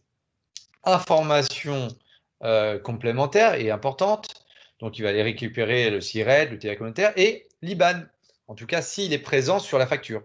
Ça, c'est un nouveau contrôle qu'on a mis en place depuis, je ne sais pas, 1 an ou 2, presque systématiquement en tout cas si l'information est présente, pour que, à partir de votre référentiel Sage ou Cegid ou SAP, nous puissions faire un contrôle et vous alerter en cas de différence. Non pas que c'est forcément systématiquement une fausse facture, ça peut arriver aussi, c'est ce genre de contrôle est là aussi pour lutter contre la fraude, mais aussi parce que il a peut-être changé de banque ou parce que on est dans un cas d'affacturage et donc on va vous donner l'information. Alors soit au niveau de la LAD, mais vous allez voir que le contrôle, on le fait plutôt dans la phase juste aval, que je vais vous montrer juste après, sur la partie workflow. Donc, là, j'ai pris vraiment un profil de démo. Évidemment, on peut lire plus de choses. Là, j'ai des frais de port, mais si je voulais lire des frais de consigne ou d'autres champs, je peux personnaliser ce profil de capture lié au fournisseur. D'accord? Mais je le laisse faire. Et après, si besoin, j'ai la possibilité, vous voyez ici, par exemple, j'ai des frais de douane qui sont des paramétrages et des champs qui sont activés dans mon profil générique. J'ai du hors-taxe multitaux, j'ai des numéros d'opération, numéros de certificat que je peux activer, mais peut-être que pour certains fournisseurs et pas pour tous. Donc, la première fois qu'un fournisseur un peu spécifique passe dans ce système de LAD, au vidéocodage, vous activez un champ ou deux uniquement pour lui, et comme ça, la fois d'après, systématiquement, il ira chercher ce champ-là uniquement pour lui. Donc voilà, ce travail-là, il est évidemment facultatif, puisque l'objectif, c'est que la solution fonctionne bien, qu'elle soit performante et que vous ne vous arrêtiez quasiment plus dans cette phase de vidéocodage.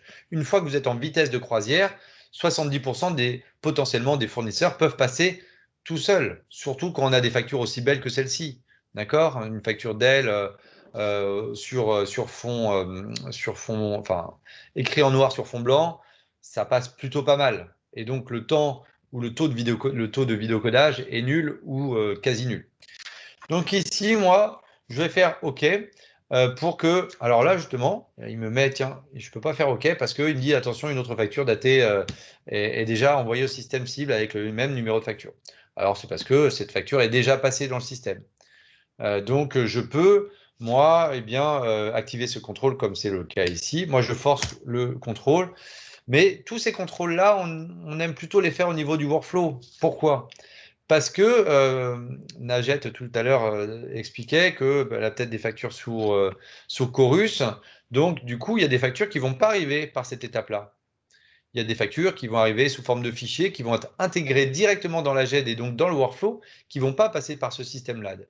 Pour autant, on veut garantir le même niveau de contrôle sur l'IBAN, sur le doublon, sur l'ensemble de mes factures fournisseurs, quel que soit son format et quelle que soit sa source. Donc, du coup, eh bien, j'ai cette possibilité d'activer plutôt cette partie dans la partie workflow que je vais vous présenter maintenant. Alors, sur la partie workflow, je suis connecté. Je vais me déconnecter pour rafraîchir peut-être. Et je crois qu'il n'y a pas de mot de passe. Et me connecter toujours potentiellement en comptable. Donc, il y a des factures ici. Alors, pour ne pas confondre l'écran d'avant, d'accord, potentiellement, l'étape que je vais présenter désormais est la première étape, puisque dans un grand nombre de cas, pour les factures soit PDF ou les factures papier qui sont devenues des PDF puisque je les ai numérisées, et si l'ensemble des factures sont passées sans erreur au niveau du vidéocodage, l'écran qu'on vient de voir avant, eh bien les factures vont arriver ici au niveau du workflow. Ou s'il s'agit de factures au niveau du Chorus, parce que nous, on a pas mal de clients aussi dans le domaine de l'habitat social, par exemple, eh bien, qui sont soumis à Chorus. Et donc, on a un connecteur avec Chorus pour récupérer automatiquement les factures. Ou même dans le flux sortant, un connecteur pour déposer automatiquement, via des automates et des robots, les factures sur Chorus. En tout cas, pour un certain nombre de factures, l'ensemble des factures vont arriver dans le workflow. Le workflow, c'est une bannette. Ça remplace la corbeille ou la bannette que vous avez à côté de votre PC, où vous avez plein de factures à traiter, à dispatcher, à refuser, à analyser. Bref, là, vous avez donc une liste de factures. Je précise que le workflow est générique, donc vous pouvez aussi traiter d'autres types de documents, du courrier entrant, des bons de commande, également avec cette même solution. Alors, si je fais un petit tour rapidement sur les principales fonctionnalités du workflow, on peut gérer bien sûr des délégations, on peut avoir une vue, et ça c'est intéressant, parce que je parlais de traçabilité, d'amélioration de la traçabilité il y a quelques instants.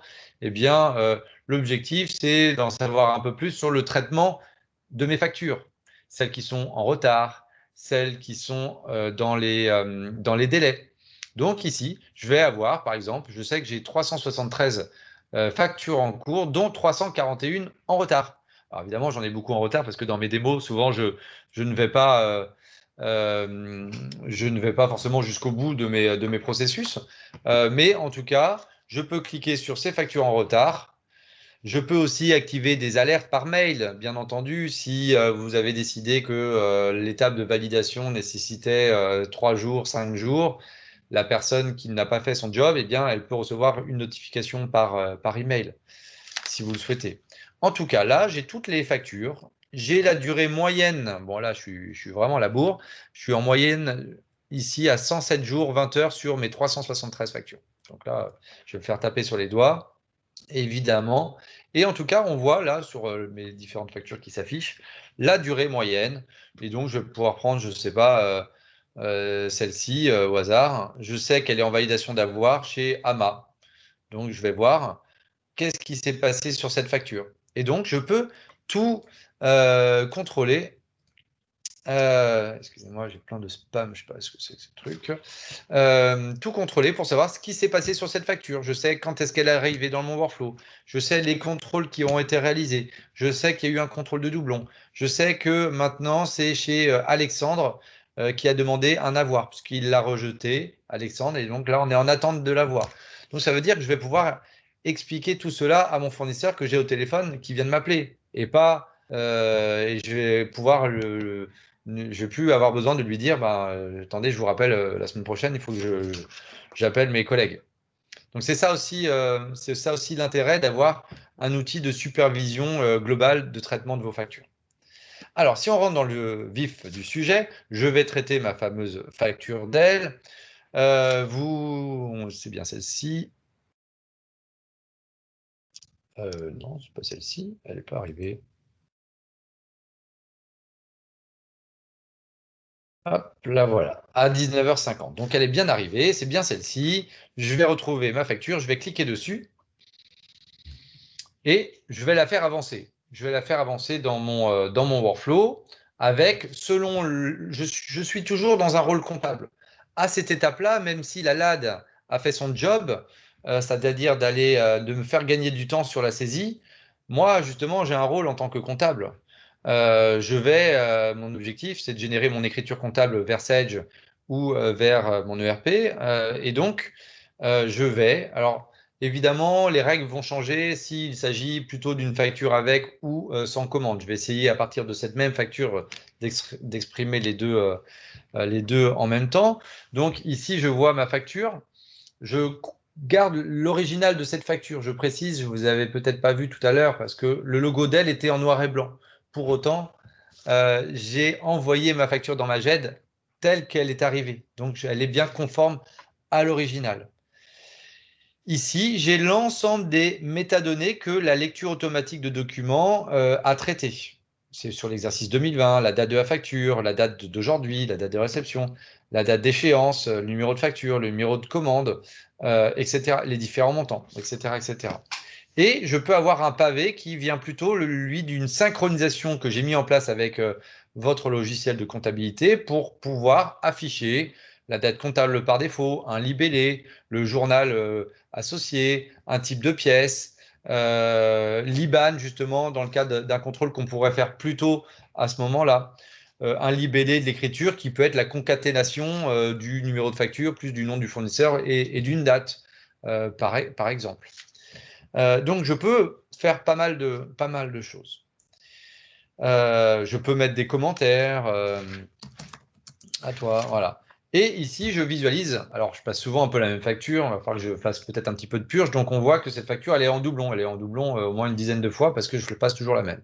Mais on voit aussi d'autres contrôles, que la date d'échéance est au-delà du nombre de jours spécifiés par rapport peut-être à des règles comptables dans mon référentiel comptable, que l'IBAN est incorrect parce que j'ai fait un contrôle au niveau du type sum, là, comment on dit, ouais, je crois que c'est ça, au niveau de la clé. Qu'il y a peut-être au niveau de l'analytique une ligne analytique obligatoire qui n'a pas été définie. Donc, j'ai des contrôles, soit locaux, soit qui vont m'informer d'une anomalie importante, mineure, majeure. Ici, avant que je puisse l'envoyer au niveau de mon logiciel, eh bien, je dois m'assurer que cette facture elle soit associée à un compte de tiers, à un ou plusieurs comptes de charge, un compte de TVA. Pareil, dans un monde parfait, là, je ne fais finalement que ouvrir le capot, mais dans un monde parfait, peut-être que je n'aurais même pas eu besoin si tous les contrôles que j'ai décidé d'activer étaient valides. Si tous les comptes de charge associés étaient valides et bien remplis, puisqu'il faut comprendre que soit cette facture Dell, et c'est bien le cas ici, je vais vous expliquer après pourquoi, elle est liée à une commande. On voit qu'il y a une commande 2019 000 10 B0. Donc, c'est grâce à ce numéro de commande que j'ai pu récupérer le compte comptable. Je sais qu'il y a 5 990 sur le compte 607 400, mais il faut bien se rappeler que tous ces comptes-là, je les ai chargés grâce à une synchronisation que j'ai mis en place avec Sage, SAP, etc., etc. Il a même associé le frais de port 180 € qui a été lu sur la facture à un compte 624 001. Et la fourniture du bureau ainsi que compte 607 401. Dans le cas d'une facture, imaginons Dell n'est pas une facture liée à une commande. Eh bien, je vais pouvoir mettre en place quand même, pour vous éviter le maximum de saisie, je vais quand même pouvoir mettre en place des règles soit liées au fournisseur, en disant que par défaut, Dell, quand il me facture quelque chose, c'est du 607 400. Je vais pouvoir mettre en place des règles au niveau de mon référentiel comptable pour que je puisse bien... alors, je pourrais toujours rajouter d'autres comptes. Je peux en ajouter autant que je veux. Si je souhaite rajouter un compte, je peux le faire. Mais l'objectif, c'est de vous proposer le maximum d'automatisation. Et le compte de TVA, alors là, je ne sais pas pourquoi. Pourtant, le champ était bon tout à l'heure. Dans la LAN, il y a une petite erreur, c'est 1050.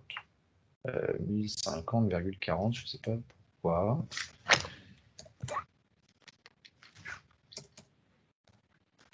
Il y a eu ce petit souci. OK.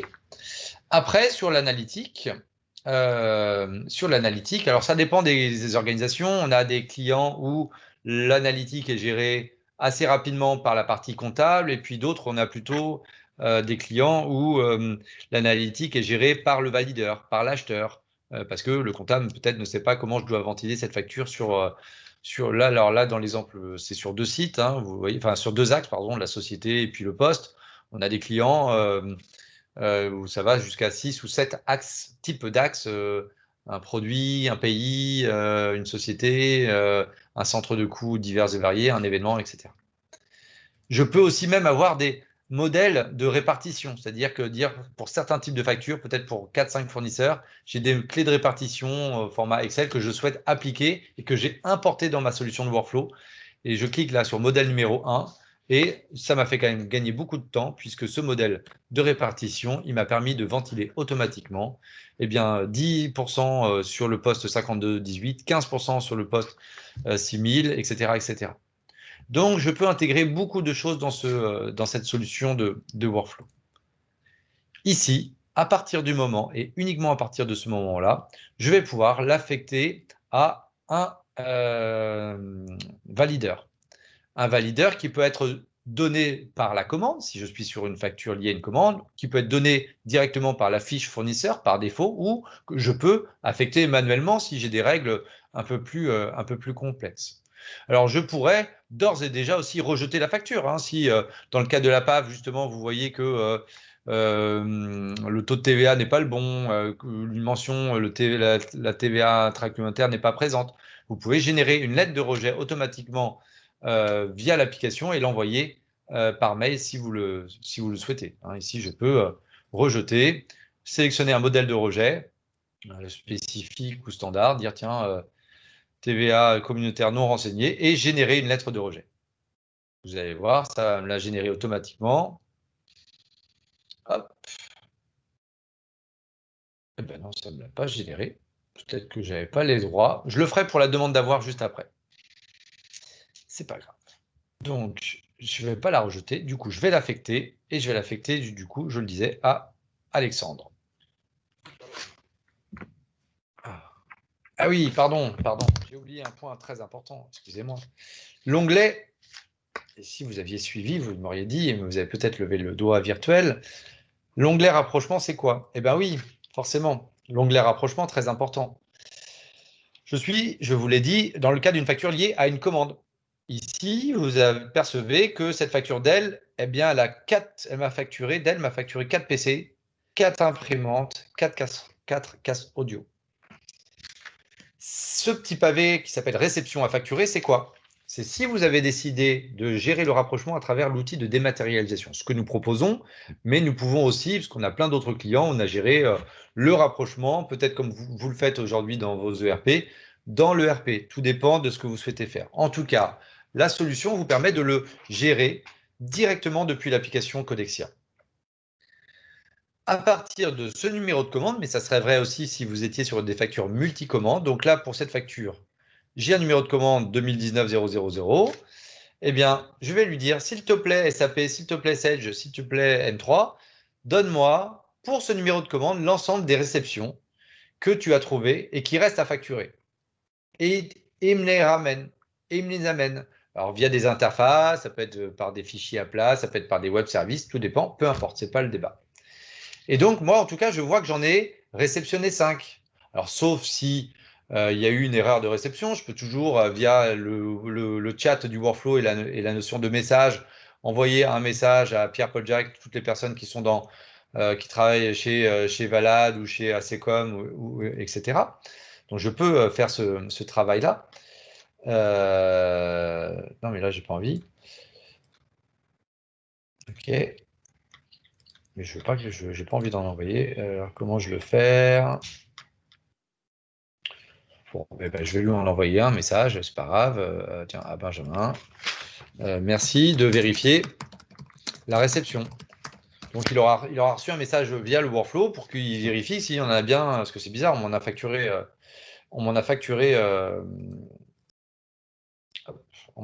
4. Donc voilà, le message est parti. Merci de vérifier la réception. Très bien. Je retourne sur mon rapprochement. En tout cas, moi, ça ne me va pas. Probablement que c'est une facturation partielle. Peut-être que Dell, dans une semaine, va me renvoyer une autre facture parce qu'il l'a envoyé en 2 fois et peut-être que l'autre PC, l'autre casque, l'autre imprimante, je l'ai reçu en 2 fois aussi. Mais ma réception, en tout cas, m'a ramené les 5 quantités. Donc, en tout cas, moi, pour que ça matche, je lui dis, écoute, non, là, quand t'es facturé, j'en ai que 4. Et une fois que j'ai fait ça, je remonte, puisque j'ai interrogé SAP ou votre ERP pour dire, OK, donne-moi ce que tu as. Maintenant, puisque je fais le rapprochement chez moi, là, il me dit que ça matche bien cette fois-ci. Eh bien, je lui dis, c'est bon, ça y est, j'ai bien matché, en tout cas, mes 4 quantités facturées avec 4 quantités réceptionnées. Donc là, je valide et je vais pouvoir, du coup, générer mes écritures comptables. Alors là, j'ai parlé beaucoup, ça vous a paru peut-être un temps très très long, mais c'était surtout pour vous expliquer comment ça fonctionne. À cette étape-là, la facture, alors soit c'est une facture sans commande, et dans ce cas-là, j'ai généré l'écriture comptable, mais bloqué en attente du bon à payer, puisque le valideur, Alexandre, je vais me connecter sur son profil, il ne l'a pas validé. Donc, du coup, on ne va pas encore le payer. Par contre, elle est générée, ça vous permet en période de cut-off de pouvoir avoir votre reste de charge à payer si vous avez besoin de sortir ce genre d'état. Et pour les factures en rapprochement, eh bien moi, j'ai dit à SAP ou à Sage ou à Cegid, voilà ce que j'ai rapproché. Donc, du coup, il va pouvoir générer l'écriture comptable en même temps que gérer le rapprochement. Je me connecte du coup maintenant en Alexandre, en AMA, qui a reçu éventuellement un mail, si vous avez souhaité activer l'alerte par mail. Alexandre se connecte et il va pouvoir traiter cette facture. Il est 20h03, il faut que je me dépêche, qui est arrivé en étape de validation. Donc lui, son job, c'est quoi? Eh bien, vous allez voir, il ne va pas avoir tous les onglets qu'on avait tout à l'heure, comptabilité, analytique, puisque sauf si dans votre organisation, c'est lui qui gère l'analytique, j'ai fait le pari que ce n'était pas le cas chez moi en tout cas. Donc, lui, son job, c'est de vérifier que eh bien, tout va bien, qu'il n'a pas de contrôle complémentaire à faire. En tout cas,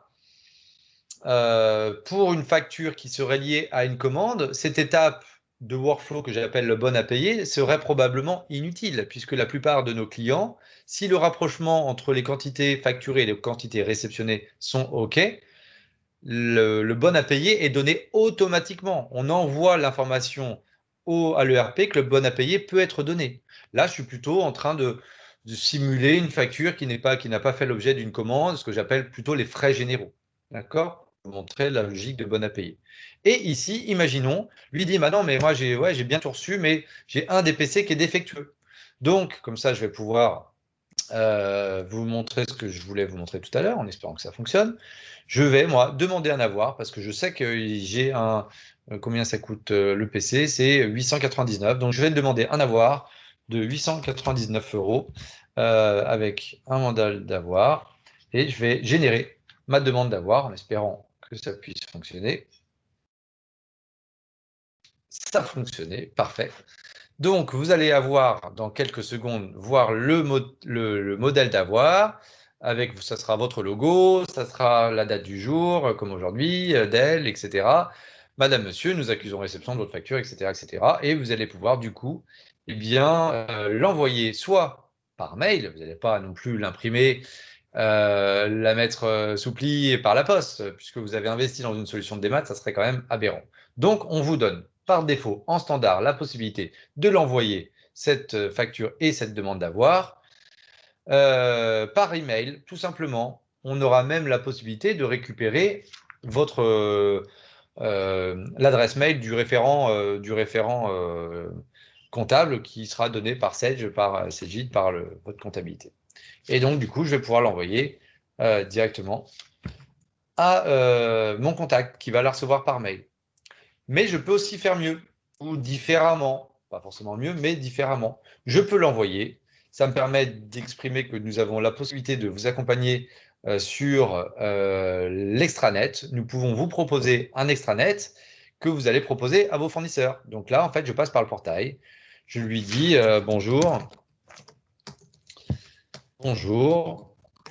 Voici la demande d'avoir car l'un des PC est défectueux. Et je lui joins la demande d'avoir. Oh, pardon.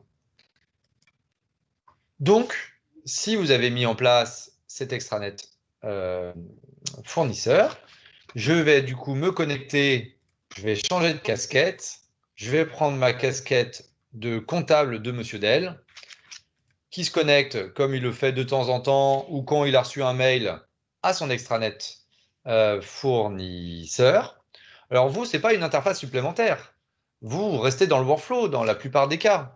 Lui, c'est un outil supplémentaire pour votre fournisseur, pour moins vous appeler. Et vous, c'est un outil supplémentaire pour lui donner la parfaite traçabilité. La parfaite traçabilité, puisque eh bien, il aura l'information du statut de la facture, mise au paiement, validée, en cours, puisque ce que j'ai oublié de vous dire tout à l'heure dans les interfaces, on met en place avec votre logiciel comptable. Une fois que le workflow d'Access a donné le bon à payer, vous payez votre fournisseur. Et une fois que Sage a payé le fournisseur, eh bien, le workflow, il écoute Sage. Il dit, dis-moi quand tu as payé ton fournisseur et tu me donnes l'information. Donc, nous, on récolte ce nouvel index pour le mettre à disposition de la GED et donc de l'extranet fournisseur pour ceux qui ont mis en place l'extranet fournisseur. Le fournisseur, il est bien content parce qu'il a son information en temps réel. Il a l'information quand il y a un souci également. Il peut filtrer à tout moment pour dire, tiens, moi, je veux toutes les factures commençant par 2020 quelque chose. Boum. Voilà. Donc là, il a, non, qui contient plutôt 2020 ou les avoirs, etc., etc. Et surtout, il voit tous les commentaires. On voit qu'il y a 2 minutes, il se dit, tiens, mon client Comptabilité Access m'a envoyé un commentaire. C'est le fameux commentaire que je viens de mettre, moi, en tant que comptable de chez Access, au niveau de mon workflow. Voici la demande d'avoir, car l'un PC est défectueux. Donc c'est super, moi je vais pouvoir consulter en tant que fournisseur tous les pièces jointes qui a été envoyé. Je peux du coup aussi lui répondre, ok, c'est bien noté, voici l'avoir. Et il va pouvoir lui déposer et ajouter l'avoir qui va partir dans le même process qu'une facture fournisseur. Il va être déposé dans un répertoire, puis pris en charge par la lecture automatique de documents, puis par le workflow, etc., etc. D'accord? Puisque, en fait, lorsque la facture que j'ai décidé de rejeter partiellement, eh bien, elle est arrivée directement dans un autre onglet en attente d'avoir. Cette facture-là, on attend désormais que l'avoir arrive pour pouvoir rapprocher l'avoir, enfin la facture de l'avoir. Elle est arrivée directement ici, la facture, et j'attendrai l'avoir pour rapprocher les avoirs, enfin, l'avoir de la facture. Autre fonctionnalité de l'extranet fournisseur, donc il pourra aussi déposer ses factures. Au lieu de l'envoyer par email, de l'envoyer par courrier, de l'envoyer par EDI, il peut aussi déposer sa facture. Ou déposer d'autres documents administratifs. Parce que l'objectif, quand vous mettez en place une solution de dématérialisation des factures fournisseurs, c'est, et surtout en lien avec la piste d'audit fiable, l'objectif de pouvoir compléter votre dossier et de pouvoir retrouver l'ensemble des documents. Vous pourriez vous lui demander, donc moi je suis en tant que fournisseur, et puis j'ai l'autorisation de donner à Access un CABIS, un RIB, une attestation de régularité fiscale, je ne sais pas quoi encore. Donc vous allez lui donner la possibilité d'enrichir finalement votre jet de fournisseur pour que ce soit lui qui fasse le travail à votre place. Et on imagine même dans la V3 qui sortira prochainement au sein d'Access, aller même plus loin pour que s'il y a des dates limites pour que le CABIS qui doit être valable dans certains secteurs d'activité tous les 6 mois, on puisse avoir des relances automatiques et avertir le fournisseur qui doit nous renvoyer un nouveau document. Bref, l'extranet fournisseur est une autre possibilité pour vous aider dans la relation avec votre fournisseur. J'ai besoin d'accéder, je ne peux pas t'envoyer, à la GED qui sera la dernière partie. Comment je fais pour enlever ça? Hop. Je ne peux pas enlever cette barrière là. Ah si, voilà. Au niveau donc de la GED, donc la GED, c'est quoi? C'est donc la gestion électronique de documents. Depuis le départ, depuis le moment où le document a été numérisé et a fait l'objet d'un traitement, la DRAD, eh bien, la facture, elle est stockée dans une armoire électronique. Vous appelez ça comme vous voulez, un espace de travail, une armoire électronique, un plan de classement synchronisé avec votre logiciel comptable. C'est-à-dire que l'ensemble des fournisseurs qui sont créés, qui sont nouveaux dans Sage, dans Cegid, dans SAP, eh bien, nous, on va les récupérer automatiquement. Et là, on vous donne un accès juste génial comme un site web pour vous donner la possibilité de rechercher toute information utile, soit dans une logique de document. Alors là, c'est un peu bête ce que je vais faire, mais je vais dire, je veux un document de type facture et je vais aller lui demander, cherche-moi toutes les factures que tu as trouvées. Bon, il y a un jeu de démo encore assez light. J'ai 7 documents que je vais pouvoir filtrer après, un peu comme un site web de la Fnac, Amazon ou ce que vous voulez, avec des facettes, des filtres, soit par date, soit par montant. Je peux même rajouter, parce que là, je trouve que j'en ai pas beaucoup, je ne sais pas, une raison sociale. Je peux rajouter qu'est-ce qu'on peut avoir, des numéros, peut-être si ça a été paramétré, un numéro de facture. Bon, je ne sais pas, enfin voilà, vous pouvez utiliser les index pour dire, bah voilà, moi maintenant ce qui m'intéresse c'est Logitra et c'est cette facture-là qui m'intéresse. Donc très bien, c'est cette facture-là. Je vais cliquer dessus, je vais retrouver tous les index de la facture, je vais retrouver le dossier fournisseur associé à cette facture.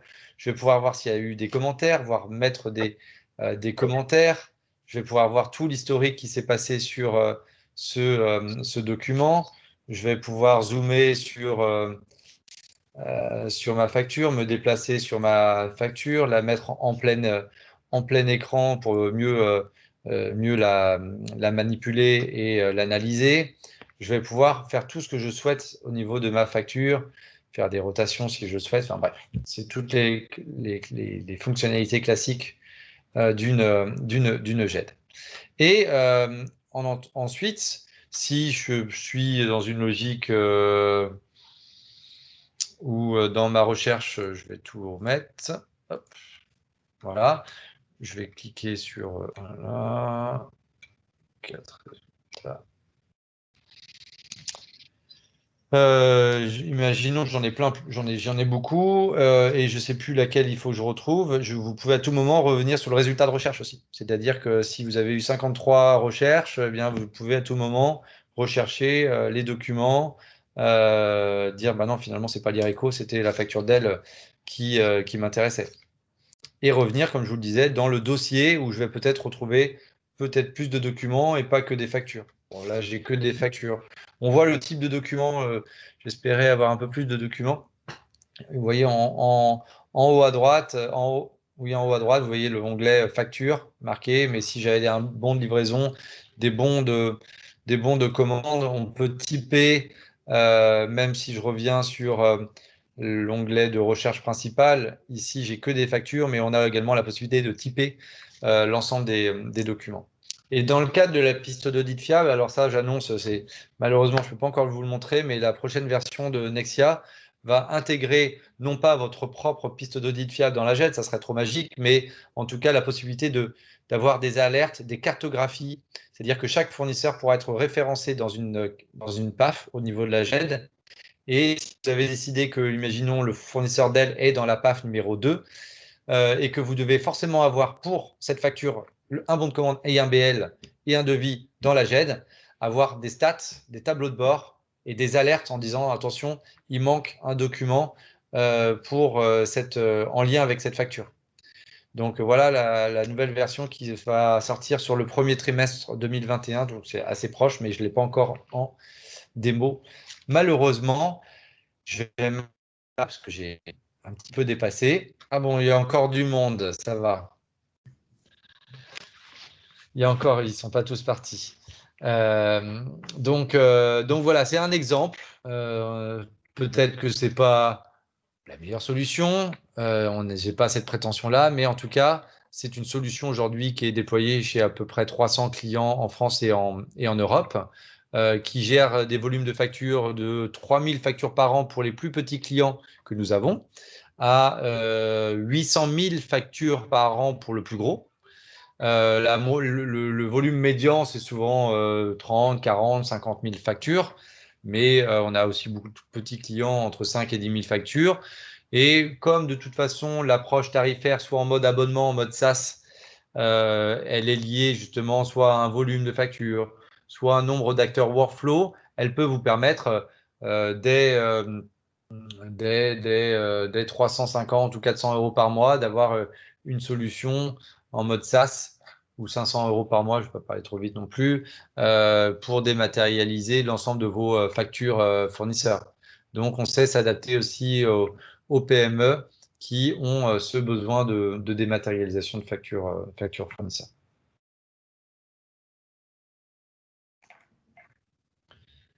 Donc, à travers ce type de solution, vous allez répondre, en fait, si je reviens et pour terminer, en une phrase, aux 3 enjeux que j'ai présentés dans le PowerPoint au départ. Les enjeux, rappelez-vous, d'optimisation ou de productivité, puisqu'on va vous faire gagner du temps par rapport à la saisie. On va vous faire gagner du temps par rapport à la validation des factures, donc à l'optimisation de votre organisation, parce que notamment, c'est encore plus vrai pour ceux qui sont sur plusieurs sites. On sait que c'est parfois un peu compliqué. Je sais qu'il y a parfois des clients qui numérisent une facture papier, qui la renvoient par mail pour pas, et vous avez bien raison, ne la renvoyer par la poste, ça serait quand même bête. Mais du coup, il y a des workflows plus ou moins manuels, plus ou moins automatiques qui se sont mis en place chez un certain nombre d'entreprises pour, en attendant peut-être une vraie solution de dématérialisation de factures. Donc, et puis bien sûr aux enjeux réglementaires, puisque on va être capable pour les factures qui arrivent directement, factures PDF signées, d'identifier qu'il s'agit bien d'une facture conforme, que ce soit pas parce qu'on peut recevoir des factures PDF signées de la part de vos fournisseurs, mais finalement la facture, le certificat n'est pas conforme, c'est bien qu'on puisse vous le dire. Donc d'avoir vraiment une solution vraiment globale, quel que soit le format, quelle que soit la source, et avec la GED répondre justement aux exigences de la piste d'audit fiable. Encore une fois, comme je le vois, il faut faire attention, je le vois parfois dans des cahiers des charges, la solution de GED devra nous garantir la piste d'audit fiable. Bah non. Nous, on est un bout de la chaîne. D'accord, mais la chaîne commence au niveau de votre ERP déjà, quand vous commencez à émettre la commande. Hein, elle commence, donc on va vous aider. La GED est un élément pour, c'est-à-dire que par exemple, le bon de commande qui est émis depuis SAP, depuis Cegid, on peut nous le récupérer automatiquement dans les interfaces qu'on a pu mettre en place avec ces différents éditeurs que je cite depuis le départ. On va pouvoir nous les récupérer automatiquement et l'archiver automatiquement dans la GED pour que vous puissiez avoir le bon de commande déjà sans rien avoir à faire. La facture, on l'a vu avec la petite démonstration. Et si vous choisissiez de mettre également le BL dans la GED, déjà, on a les 3 quand même documents principaux. Donc, c'est pour ça qu'on explique qu'on aide et nous sommes des outils d'aide à la mise en place d'une piste d'audit fiable. Surtout, on ne se substitue pas à cette obligation que vous ayez à la documenter, à la rédiger. Voilà. J'arrête de parler, je réponds éventuellement à Nord et à toutes ceux que je vois encore à vos différentes questions. Si vous en avez encore, ou sinon je vais vous laisser aller manger, dîner avec votre famille, j'espère. Vous pouvez ouvrir vos micros maintenant. Est-ce que j'ai répondu en tout cas aux attentes de cette réunion quand, pour certains peut-être d'entre vous, vous ne saviez pas exactement quel était l'objet précis de cette réunion? Est-ce que j'ai répondu à certaines questions? Probablement pas à toutes, mais on pourra, de toute façon, je reprendrai contact avec vous si vous le souhaitez. Oui, après, moi, je trouvais que c'était très intéressant, parce que ça permet de voir une solution comme ça en démo. Moi, j'en avais pas vu fonctionner. Donc, ça permet de mieux fixer les choses. Et après, ben, oui, ça amène à réfléchir pour voir après comment on peut le mettre en place dans nos entreprises. D'accord, très bien. Bon, après, est-ce que vous aurez la possibilité de nous faire passer votre présentation pour qu'on relise aussi à tête reposée? Oui, vous aurez le support PPT et tout ce que vous venez de voir, je l'ai enregistré, donc il va me faire un petit MP4. Ça sera un lien, parce que ça sera assez lourd, donc je vous l'enverrai à… Bon, puisque Anne-Laure m'a envoyé de toute façon tous les participants, je l'enverrai à tous les participants. Et si Anne-Laure, après, vous le souhaitez l'envoyer aux autres qui n'ont pas participé, il n'y a pas de souci. Hein. Oui. Donc, vous aurez la démo, mon discours, notre échange que nous avons eu ensemble. D'accord. Bonsoir, Emmanuel Ostruy, Smurfit Kappa. J'aurais une petite question parce que nous pratiquons déjà la lecture intelligente, on va dire, des factures. Oui. En revanche, nous n'avons pas de solution, enfin, à mon sens, de vraie GED comme vous venez de nous le présenter. Je voulais savoir si c'était des modules qui étaient indépendants les uns des autres avec la possibilité d'intégrer cet outil, parce que nous sommes assez intégrés au niveau de notre groupe, mais on peut avoir des besoins locaux en gestion de documents. Et est-ce que votre solution peut… J'ai bien compris la question, ouais. Oui, tout à fait, madame. Je l'ai pas dit, votre question est bonne. L'offre, elle est complètement modulaire. Je vais vous donner un autre exemple. Parfois, donc là, j'ai présenté vraiment la LAD. Même si notre solution est globale, le Nexia Workflow, Nexia GED et l'extranet. Donc l'extranet, déjà, il n'est pas obligatoire, c'est un module optionnel. Parfois, moi, j'ai des clients qui ont dans le RP déjà des workflows pré-paramétrés, donc ils veulent que la LAD et que la GED et pas de workflow. J'en ai d'autres qui veulent la LAD et le workflow, mais pas la GED parce qu'ils ont déjà une GED d'entreprise et il faut que je m'interface avec leur GED. Donc oui, si au niveau de votre entreprise, il y a déjà, Madame Ostruy, c'est ça, hein, c'est Madame Ostruy qui a… Madame Ostruy, une solution intelligente et de workflow, mais que pour des besoins soit de factures, fournisseurs ou même d'autres types de documents, au niveau de la GED, oui, bien entendu, on peut vous fournir que la partie GED avec Nexia. Donc, on peut creuser ce besoin avec vous si vous le souhaitez.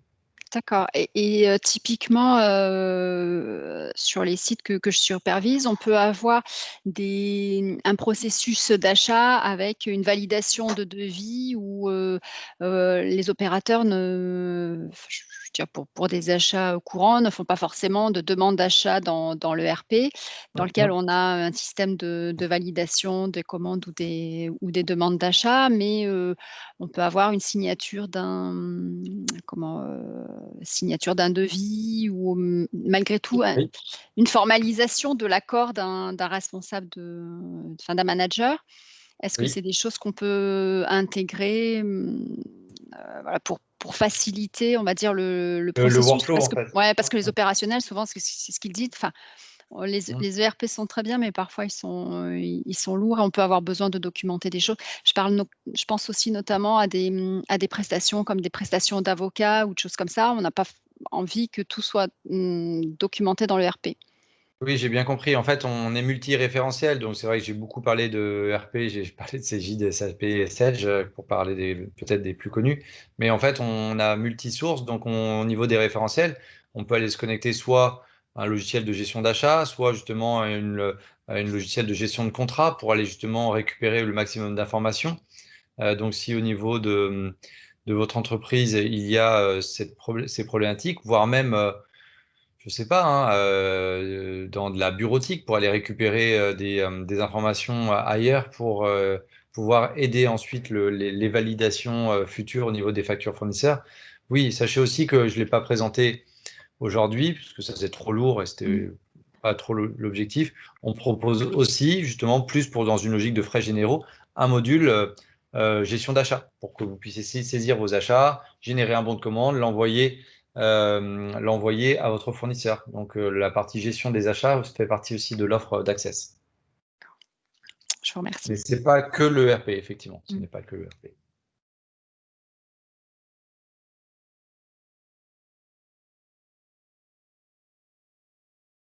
Donc, en tout cas, lorsque je vous ai envoyé l'invitation ce matin, je crois, vous devez avoir mes coordonnées. De toute façon, vous les aurez quand je vais vous envoyer le support de présentation demain.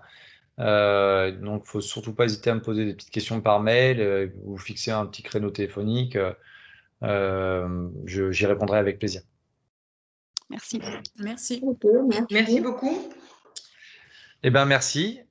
Est-ce Merci. qu'il y a des dernières questions? Sinon, je y répondrai au cas par cas, avec grand plaisir.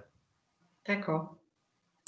Merci beaucoup, Benjamin. Je vais conclure, effectivement. Merci pour cette présentation en live qui est toujours vraiment très intéressante. On apprend plein de choses. Ça nous fait effectivement bien réfléchir à plein de solutions qu'on pourrait mettre en place. Et puis, c'est toujours intéressant de voir vraiment du live ce que ça peut donner.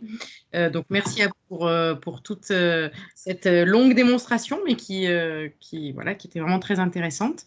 Je remercie à tout le monde d'être présent encore, parce que ça fait déjà 2 heures qu'on est tous ensemble. Mais le temps va passer très très vite, donc c'est vrai que là, j'en aurais envie de partager un petit moment, une petite demi-heure. Et oui, donc non, il n'y a pas de cocktail et de moments convivial comme on a l'habitude d'en faire à toutes nos réunions de DFCG. C'est pas autorisé pour l'instant. On se rattrapera, j'espère, très prochainement. Voilà, donc en attendant, écoutez, oui, ce qui est intéressant, Benjamin, c'est que vous puissiez éventuellement répondre aux questions de chacun par mail à ce moment-là ou par téléphone si certains d'entre vous souhaitaient prolonger les discussions sur ce thème-là.